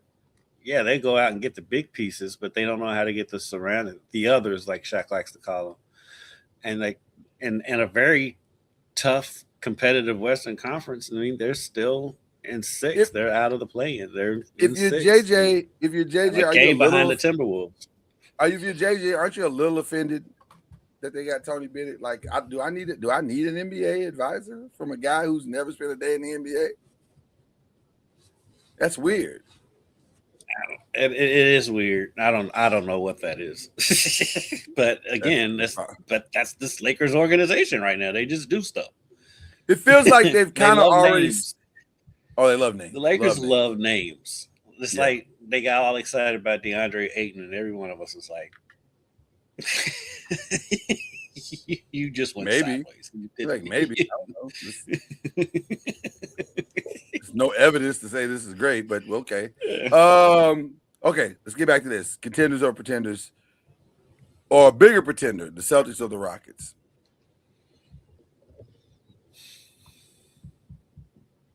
Because while Jaylen Brown is playing great, and everybody's so in love with Peyton Pritchard all of a sudden, he busted the Lakers up. They've been in love with Peyton Pritchard for a couple seasons now. I think I lean more towards Rockets more because of the conference. Yeah. Well, I mean, they're in there. I mean, they've got. I don't understand what you just said. Because they got 3 other legit teams who can win the whole thing. Oh, pretenders. I got you. Yeah. And they don't have a point guard. They don't have a point guard, and there's 3 other legit teams that can win the whole thing in Denver, San Antonio, and OKC, whereas Boston, I don't think anybody in the Eastern Conference can win it. So they can come out of it. So I don't see anybody in the Eastern Conference. You and I have settled the Jason Tatum argument, right? That's just not smart at all to try to bring that kid back. Yeah. Only reason why I can see it is because of Jason Tatum, the person that he is. He's not the superstar that's going to come in and be like, okay, I'm a superstar again. He will take us a backseat. He will do whatever the team. I don't think he'll mind Jalen running things for the rest. All the more reason why they should not do it. I wouldn't do it. I wouldn't do it just for the health of Jason Tatum. That's what I'm saying. If you're not gonna come back and be Jason Tatum, then what's the point? Well, I think they got to. They're doing well. They're second in the conference. I think what it is though, if he can get a Jason Tatum that can come in and give you good minutes, because basically give Jaylen Brown a breather, come in, give the team about 20 minutes a game, average about 12 points, 6 rebounds, 4 assists a game. That gives them a little punch. I would do it like I'm more worried about Jason Tatum down the road. I'm not worried about this season. I'll punt this season, and I'll take whatever we can get for this season. It's been a pleasant surprise, and see how far Jalen can go and take you, and let Jason Tatum come back next season. There's absolutely no way I'd do this. I wouldn't even consider it. I would. Matter of fact, if I'm the GM of that team, I shut this down. Now, listen, I love what Jason's doing. I'm proud of his progress. I'm excited about where he is. Jason Tatum will not play in 2026. We're done with that. But can we move on? Because I got a team that could we may not can win a NBA championship this year, but we're there. There's nobody in the conference that we can't beat. Yeah. So we're gonna go do what we do and let the chips fall where they may. Mm-hmm. But Jason, I'm not mortgaging my future just to try. First of all, there's not enough ramp up time. There's not enough games left to ramp him up and get him really truly ready for the season, for a long NBA playoff. So why are we doing this? Just to get him hurt? That's just stupid. No. Well, you're doing it because you're paying him a ton of money. I was glad to pay him that anyway because he got hurt. Yeah. What am I going to cut it? Right. But you paying a ton of money if he can play, then you can get him out there. And no, I'm not doing that. I'm not going to. like I said, I wouldn't. I would have put it on. I'd punt on the season and bring him back for next year. But if the thinking probably is if he does come back, it's a chemistry thing, and he's not the type that's going to ruin the chemistry because he's the type of guy that will take a backseat to Jaylen Brown. Learn from your experience is the best teacher, but you don't have to take every class. Golden State did the exact same thing with Klay Thompson. And what happened? He tore his Achilles. No, he tore his ACL. They pushed him to be back and ready for the front of the season, only to get him in training camp, and he tears his Achilles. It's not worth it. It's just slow walk it and get him there when he gets there. Let him move at a reasonable pace and get him there when he gets there. And it's fine to take a few extra months to get him there. It's fine. Because you'll have him for the next 10 years if you do it right. So there you go. All right. SGA and Jokic. We talked about how great they are. But you know what this might also be? That they may be out of the running for. That's why I'm gonna put a future on Jaylen Brown. Because SGA and Jokic are going to, because I think Jokic is what, 1 or 2 games. There's no way he's not going to miss. Yeah, it's 2 games. There's no way he's not going to miss 2 more games. They may sit him to miss the 2 games just because it doesn't make sense to push. You're in the top 5. You're probably not going anywhere. You don't really care where you land because you don't care about winning on the road, or you can do that. You've already proven that you can do that. So you're not going to drive Jokic to get in the top 3. So you're going to sit him. You're going to sit him 2 more games. It's going to happen. SGA, you just want him healthy for the playoffs. So there's you're the number 1 seed. Yeah, I'm putting futures on Cade Cunningham and Jaylen Brown. Who are you getting to today? I won't hold you to it today.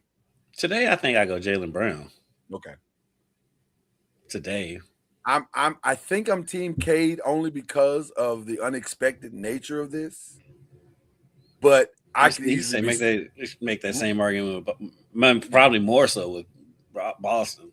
I was going to say I could be easily swayed away because you're right. Didn't see this coming. Didn't see this coming from either team. So I think those are your 2 front runners. I think, but it's hard to argue a guy that keeps getting triple doubles, averaging triple doubles. That's really difficult. Right.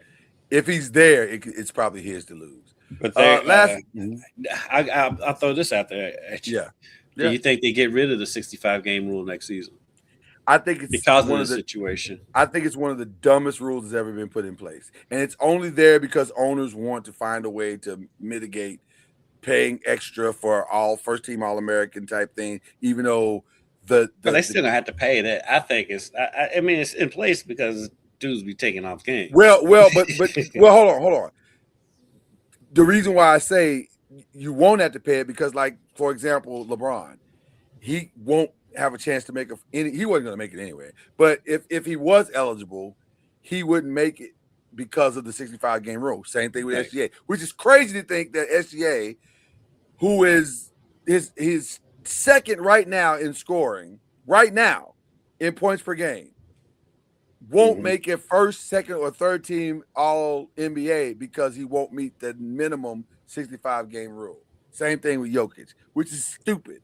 So now some guy who number don't even come close to theirs is going to make first team All NBA. That's stupid. That's just dumb. So yes, I think they're going to do away with it. It's not solving anything, and it's not making. And by the way, that brings us to the. I'm going to skip over to question 8 instead of question 7. That brings us to this conversation about tanking. What do you think about the ideas? I don't like what I've heard so far. I don't understand what are their ideas for rules. I mean, they're trying to muck around with draft picks, draft positioning. I don't know. I mean, I get it because the paying customer. You want to look up for the paying customer, and it is annoying because like you buy tickets to the game, you don't know who's going to be there. And so at the same time, these teams that are tanking are bad, and so their arenas are half empty anyway. So, what paying customer are you really looking out for? Yeah. So that's so funny. The one that's kind of got all this started was the Jazz. Yes, And because here's what the stuff they was doing was like so blatant. I think it's what it is. It's because it's blatant. When you know it's a close game in the fourth quarter and you don't put your starters back in the rest of the game. So I think that's what it is because there's always been tanking, but it's been more subtle than that. They just been right out front. Hey, but it's worse than that, Kendrick, because with the Jazz, I need people to take in, because it feels like this is not an NBA problem. This feels like this is a Danny Ainge problem. Danny Ainge has 1,000 first-round draft picks right now. But he always does. Right. And so you're like, what the hell are you saving these for? Like, what are you doing? Like, I don't understand. He's obsessed with having first-round draft picks. He can't help himself. It like every trade negotiation with Danny Ainge starts with, how many first rounds are you going to give me? Like, it's crazy. And so the tanking makes no sense because at some point, Danny, you're going to have to use these picks, bro. Like, you got enough. How many can you stockpile? Like, what are you doing? And so I don't understand. 3, 4, 5 plus 5. Right. I don't understand you. It's you. Like, I don't see other teams. Yeah. Because like the Thunder were doing that, but it was a means to an end. We're seeing what they were doing. Right. Danny Ainge has been stockpiling picks since he was with the Celtics. Known for stockpiling. That's what he do. So it feels like we're overreacting to one man's issues. Well, it's my issue came was what happened with the Pacers the other day. When was it Nembhard or Nesmith? It was one of the two. Had an injured hand and he didn't play, and the NBA fined him, saying that he could play, even though they didn't examine him. Right. The Pacers doctor said he couldn't play, but the NBA just comes in and says, "Oh yeah, he could." And that's dangerous. What are we doing here? Right. That's very dangerous to set a precedent of, no, he couldn't have, because based on what he could have. Like, how are you evaluating that? Right. So I just think I didn't like that. But yet Adam Silver was so offended, and he's so vocal about this. And I just think I feel like Adam Silver's just doing stuff because he's hearing all the rumblings that he doesn't do anything, and he goes easy on the players and all that stuff. But new owners are loud, like Matt Ishbia. It was really loud. Yeah. And so you're trying to squelch some of that noise as well. Yeah, and I get it, but you got to do it in a smart way, and like being heavy-handed. It doesn't feel like the answer. Yeah, I'm with you. I didn't like that one at all, and I do generally like Adam Silver, but I did not like that. I don't. And we're essentially talking about 4 problems all at the same time that are converging all at the same time. Number one, you're talking about draft positioning, right? You're talking about fan experience, but you're also mucking around with all NBA, which essentially messes around with people's money. There's a lot going on with these decisions, and you got to be. Go ahead. And and you brought up a point with the All NBA stuff that I hadn't even thought about, because I was like, well, yeah, the owners still have to pay that incentive with the All NBA players, but like you said, and what I didn't think about is like, yeah, but like paying, and no disrespect to Norman Powell, but paying Norman Powell's incentive for All NBA is much different than paying LeBron James' incentive for All NBA. So yeah, that's crazy. I didn't even think about it like that. But yeah, you hit the nail on the head on that one. Because Norman Powell, who leads the Miami Heat in points per game, could theoretically get third-team All-American or All-NBA. And guess what? He qualifies for it now. All right, the max, but you paying Norman Powell $300 million, right? Exactly. That's crazy. And I mean, like your boy Austin Reeves. I mean, I've been saying all he's season. not going to qualify for anything this year either. He's missed too many games too, I think. Right. I think he disqualified himself, which But- is the Lakers like.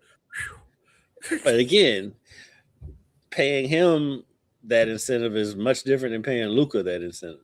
Way different. So yeah, I agree 1,000% on that. By the way, speaking of Matt Ishbia, offered $1 million to the All-Star weekend, saying if you get in the dunking contest, I'll put up the $1 million. If you get in the 3-point contest, I'll put up the $1 million for you. I mean, is that going to incentivize guys? Incentivize Matt McClung, because that's probably more than what he's making right now. Right. That's the thing. It's like $1 million to the stars is nothing. Yeah, Matt McClung is all in. He's in the NBA dunking contest next year for that $1 million.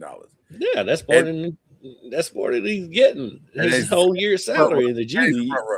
Of course he is. He should be. Yeah. But like $1 million is not going to get a Ja Morant in the dunk contest. No. Well, actually, this one. You know what? Hold on. We might have just stumbled into something. By joking, we might have stumbled into something. That might be one of the smartest ideas you come up with on this show. I said it a few weeks ago. That man needs a character and image. He needs a name, image, and likeness rehab. Yeah, I said a few weeks ago he needs to get in the dunk contest. That might be the way to do it. That might be the way, because how exciting would it be to see a Matt McClung versus a Ja Morant? I'd pay for that. I'd pay for that. And most likely Matt McClung will win. 1,000%. Ja has no shot. He's got more time to work on all these dunks than Ja does. Ja's got in like actual season to play. Right.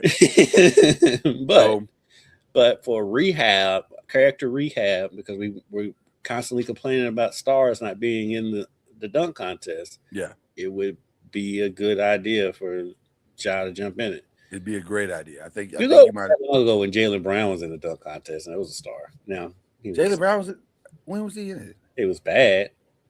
It's just a couple years I would think that Jaylen Brown in the dunk contest is not going to go well. It was bad. It was just a couple years ago. Was it? Jeez, that's how bad it was. I don't even remember it. I remember it all. Okay, let's get to the rest of the stuff. And unfortunately, very, very unfortunately, this one hits a little close to home for us. It's personal in some aspects. Not that we were deep friends with this young man or anything like that, but we have watched his career. We've watched him grow up. He's man from around the way kind of thing. You know what I mean? And it's one of the, I'm gonna be honest with you, for me, it's one of the most heartbreaking stories in a long time, because I always liked the kid. I just thought he was special. And to see, and then by the way, with all due respect to New Albany don't get a lot of like superstars. And Rondell was that for them. He was one of the community, I don't say icon, that sounds like strong, but maybe icon. Like he's up there. It is weird because the dynamic, the neighborhood that he grew up in did produce. Well, yeah, you know what? Yeah, they did. That's a great point. No, Rondell. New Albany doesn't produce a lot of big time athletes, but they had a run there because it was Rondell, it was Sean East, he was playing in the NBA Futures game. Yeah, and then why am I blanking on his name?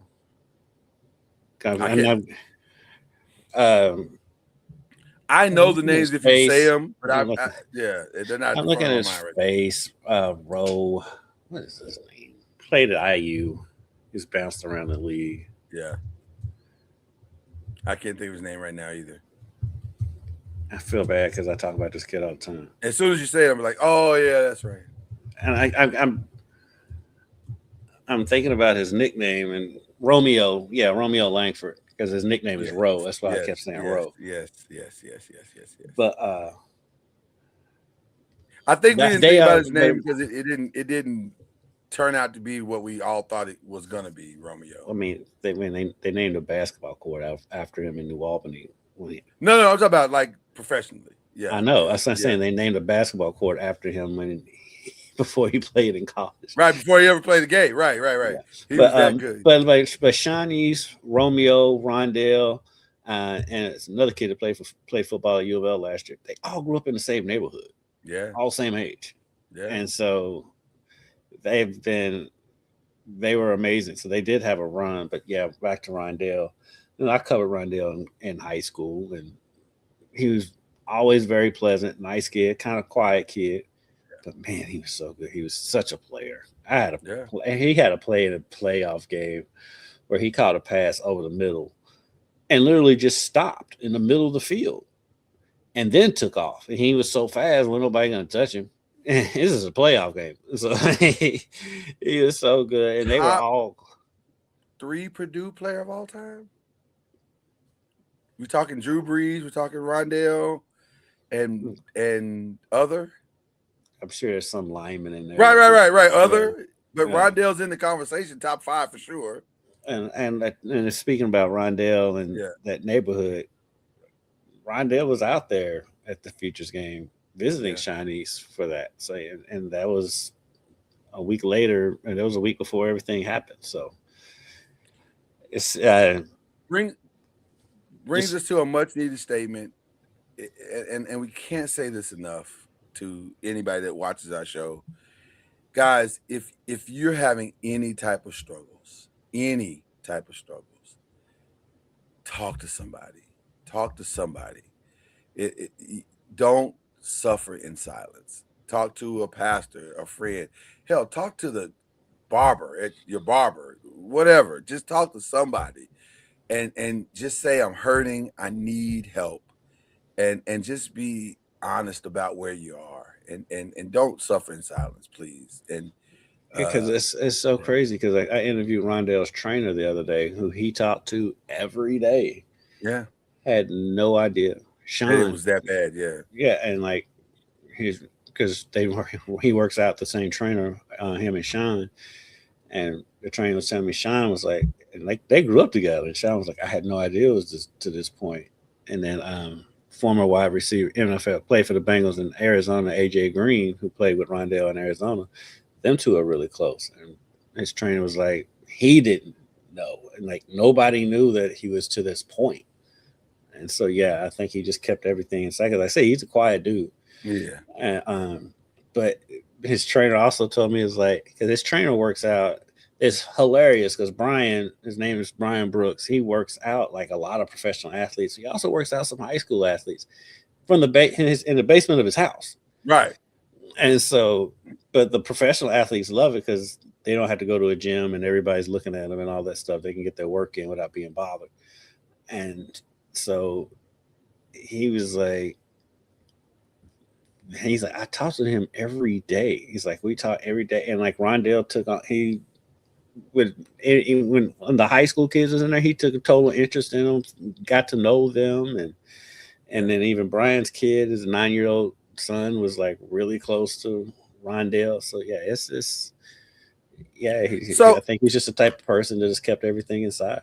So I'm going to reveal something that I've never revealed on any of our shows, and I'm going to reveal it now for the sake of this argument.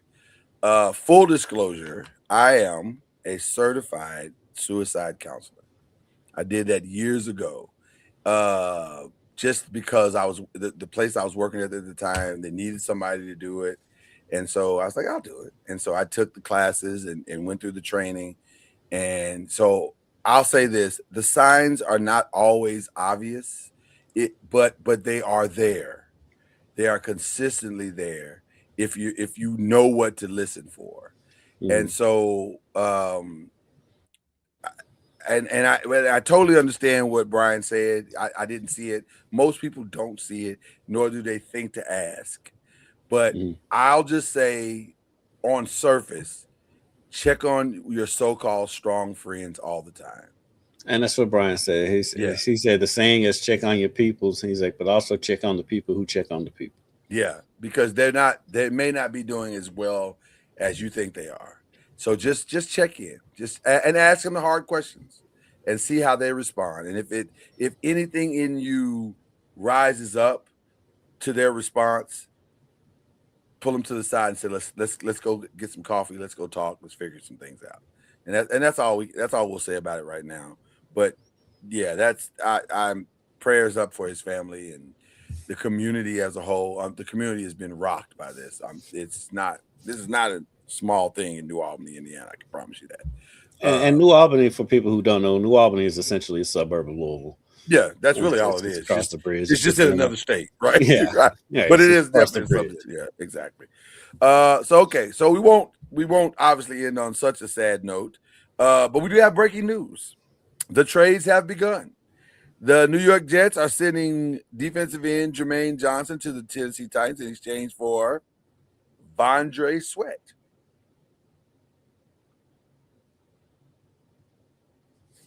Okay. Well, right. I don't know if that makes them better. Like, it doesn't make either one of them better. Like, I guess that's moving contracts. I guess in some ways that replaces Quentin Williams, I guess, but maybe not. It's like, I don't contracts. know. Yeah, I don't know. That's interesting. But the Bears are also getting calls for Tyson Bagent and DJ Moore. Yeah, the DJ Moore, when I heard his name come up the other day, that one kind of surprises me because he was brought in to be the man there. Well, that worked out. Yeah, because Roma Dunze came on, but Roma Dunze gets hurt. He does a lot. And plus, I like the 1-2 punch of those two.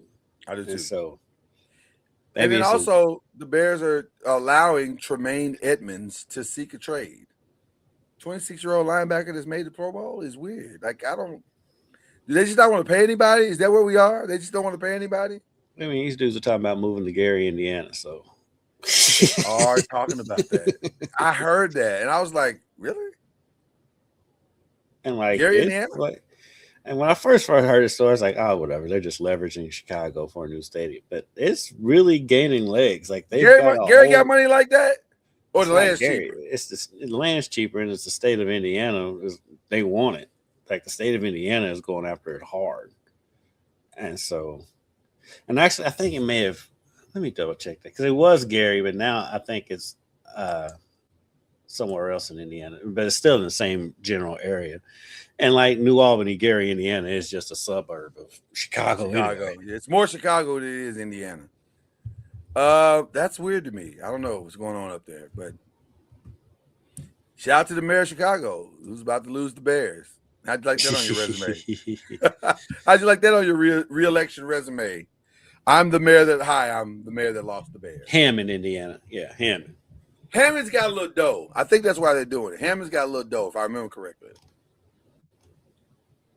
Because Hammond's near French Lake, right? That's wild. It is wild. It is very, very wild. I mean, it might be a little bit further north than French Lake, because French Lake is not that far from here. Yeah.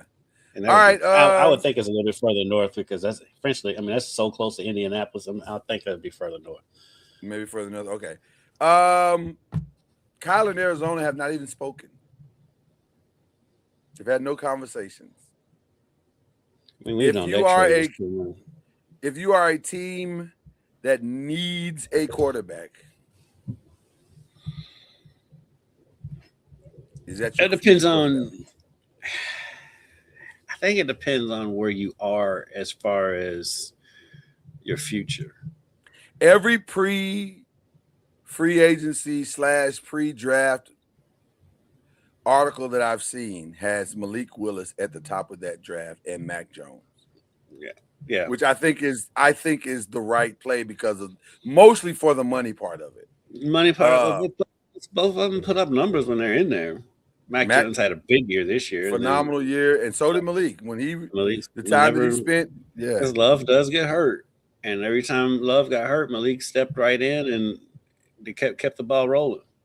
Feels like Malik is headed to Miami, and that's done. It feels like it does feel like he's going to end up in Miami. Yeah, it feels like that's done. So, what do you do with Tua? Is he going to be out of the league because of that contract? That contract is insane, bro. I know.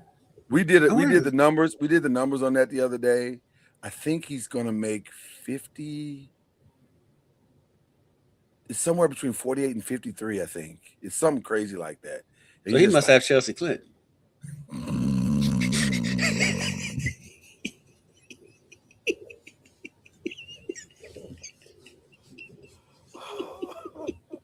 you've done that so many times, and yet every time you do it, it's perfectly placed, perfectly timed, and hilarious every single time. Jesus. Oh my God, it's so funny. Who do you think he is? Chelsea Clinton? Every time I hear $50 million, this person $50 like, million. you think he got Chelsea Clinton? $50 million. Oh my God, that's so funny. I don't know what you do with Tua. I don't know what you do with Kyler, if I'm being honest. Well, at least Kyler's contract isn't insane.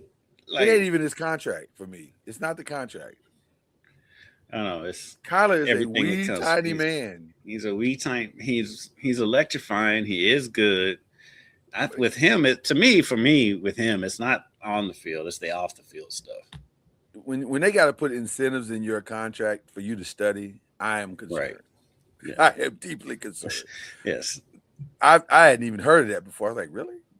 You don't Right. want to study? Like, what are you doing? Like, are you trying to build your Twitch following? Like, what are you doing? I don't understand what's happening. I'm sitting on Call of Duty all day. I'm like, that's weird. That's just weird. So yeah. So those are the red flags for me. It's not on the field. I think on the field, the only thing that worries me about him on the field is he is injury prone. But when he's out there and he's playing, he's fine. But here's the problem, though. If you're the Jets, unless you trade up to get Fernando Mendoza, which, by the way, I think they should do, because the Raiders should not do that. I just think the Raiders, that's a mistake. Brady wants a quarterback. I know, but I think it's a mistake. I think if I was the Raiders, I think it makes way more sense to go get Mac Jones than it does to go gamble on a guy who is not your day one starter. He's just not. I like Fernando Mendoza, and I think he's a first round of all the quarterbacks that are in this upcoming draft. He's the most first round that's there, because which brings up, by the way, the combine starts today, and they announced that Drew Allar is going to throw. Now, I don't know what that means. I don't know how well a guy throws off of a torn ACL, but I say he's one that would benefit from throwing. We has no choice. There's no other path for him to get to the NFL but to throw at the combine. Because if you're looking at tape, he's not draftable. I don't think he's draftable. So I don't know. I understand why he's doing it. I don't think it's going to help him. It'll help him because teams are going to want to see. I mean, it's going to help. Where would you draft him? Where would you draft? You're not drafting him in the first 4 rounds, 5 rounds. Yeah, but if he doesn't throw, he's not going to get drafted at all. He'll get drafted. I mean, he has to prove that he's back from his ACL more than anything. But I can't remember one Drew Allar play. And he said, didn't he lead a comeback against Oregon? Didn't he do that? Wasn't that him? If you want to say he did, but I felt like it was more the tight end made the plays more so than he. Somebody had to get him the ball. Somebody did have to give him the ball, but with his catch radius, not sure how hard that was. Like the kid could get. That's why the kid went first round, and that's why he's on the Indianapolis Colts right now, because he can catch anything. He arguably could be the best receiver on that. I think what was plus what Drew came in with so much hype coming in. He's had a lot of injuries, and he played for Penn State. Yeah. I don't know why he went there in the first place. Yeah, he's an awful offensive player. Thing. Yeah. So I feel think bad for him coming off an ACL. He'll benefit from throwing. And how this stuff works, Lloyd. We've seen it. Yeah, he can come in there and tear it up in the combine, and all of a sudden he'll shoot up the draft board. So, and tape be damned. Well, now listen. The one thing that Byron did say: the good teams don't need the combine, but the bad teams will be fooled in the combine every single time. Jets. Every single time. Every single time. He was amazing. Jets. Colts, Raiders. really. If we were talking about that, the Colts got fooled in Yeah. Anthony Richardson. Like, Yep. So I don't know. It's interesting though. The combine starts today. It should be interesting. All right, let's get into some fun stuff before we get out of here. This announcement makes me so happy because tonight is the finale of the Traders, but that's not the announcement. Kendrick, Good, please because tell them. I'm still what on the the first announcement season. Okay, so where are you? First of all, the fact that you're watching it gives me such joy. You don't even understand. We are. I think we're getting close to the finale because I think we're down to the last like 5 people in the house. I think we're at the finale. Listen, we are text. Kendrick and I, for those full disclosure, Kendrick and I text every day, pretty much all day. When you see the finale, I need you to call me. I need you to call me because it's one of the most mind-blowing endings to The first season is. Oh, so good. It's so good. It is good. I mean, it's so good. It's if you're really, enjoying really it right now, yes, the climax is like,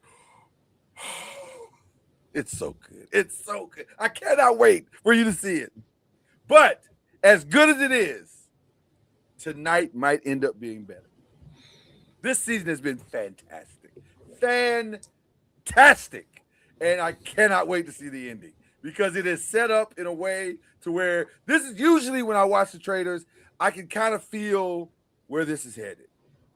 This is the season where I'm like, I have no idea what's going to happen tonight. I have no idea. And we got our popcorn, we got our drinks, we are ready. I cannot wait. But I need you to call. Isn't tonight's finale a 2-parter?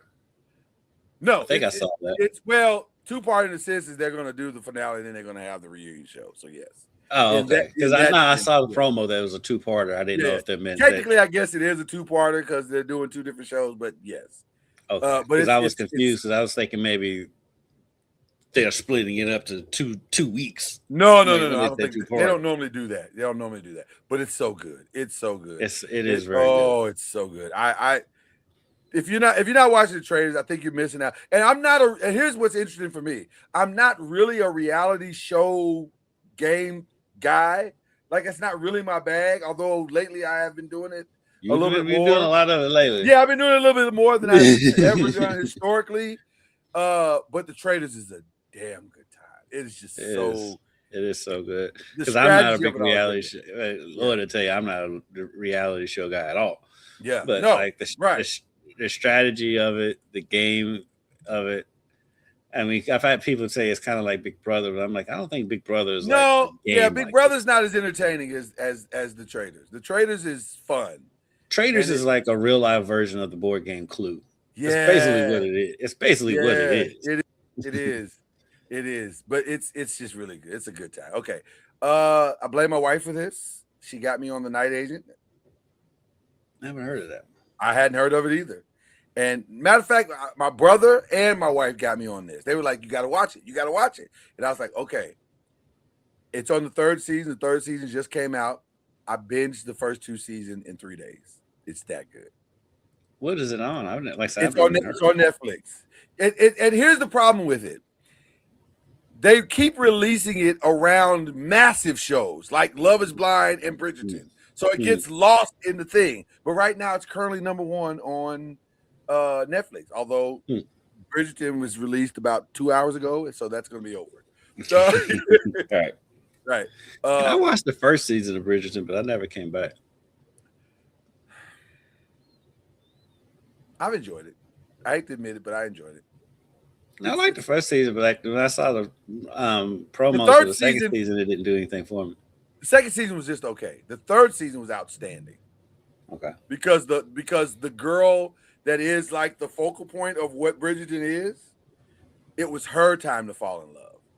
And it was so now she's balancing the whole secretive thing she does with her own love life. And it was like, oh, now this is darn interesting. This is good. So it turned out because I was under the impression that they were standalone seasons. Are they not? They are. They're all standalone seasons. I thought so. Okay. The only thing that's a constant is her thing, what she does. I don't want to spoil it for people who haven't seen it.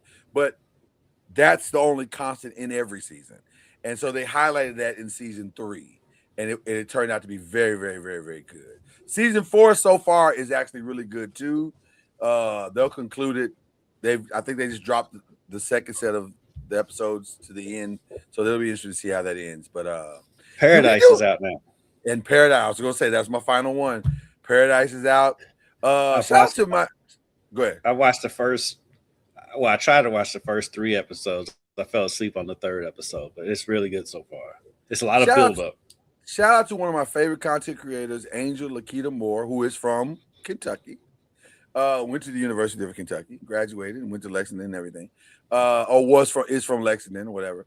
But she is in the literally the first, spoiler alert, first scene of Paradise. Like that first whole thing that's going on in the beginning of Paradise, episode 1. That's her. She's the black girl in that. Oh, I have to go back and look at it. Yeah, I was like, oh, look at you, girl. Sort of thing. Out of here. Shout out to Kentucky. It makes sense why there's so many Kentucky references in that show. Yes, they were giving some love. Yeah, there's even a small reference to Kentucky in the second or 3rd episode of the 2nd season. Okay, yeah, it is. We talked about Jesse Jackson, didn't we, or no? Yeah, okay, we did. Okay, that's what I thought we did. I had it in the queue. And because you tried to humble flex me for saying I saw him in the airport. I did. I didn't try. Didn't try to do anything. A humble flex track. You know what happened. Okay. Let's give BLEAV the shout outs. Can we give some shout outs? Who we shouting out today, sir? Shout out Paris Jones. Met him last night. Former UVA player, played at Virginia. That had a very scary injury in a football game against Louisville, where he was almost paralyzed. And the irony of the whole situation is he's now getting his.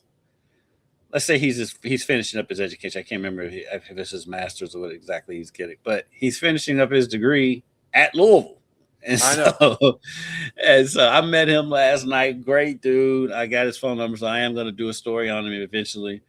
Hopefully, he's probably going to graduate in May. Hopefully he doesn't. Hopefully he doesn't graduate until the winter. But anyway, great guy, great smile. It's great to see him up and walking, and he was at a charity event last night that was put on by the surgeon who actually performed the surgery that saved him. And so, extremely nice guy. I'm glad to meet him. So, shout out to Paris. One of the craziest full circle moments I've ever heard. Yes. I don't think I've ever heard of a guy saying, hey, you know what? The place here. I almost got paralyzed at, I like it.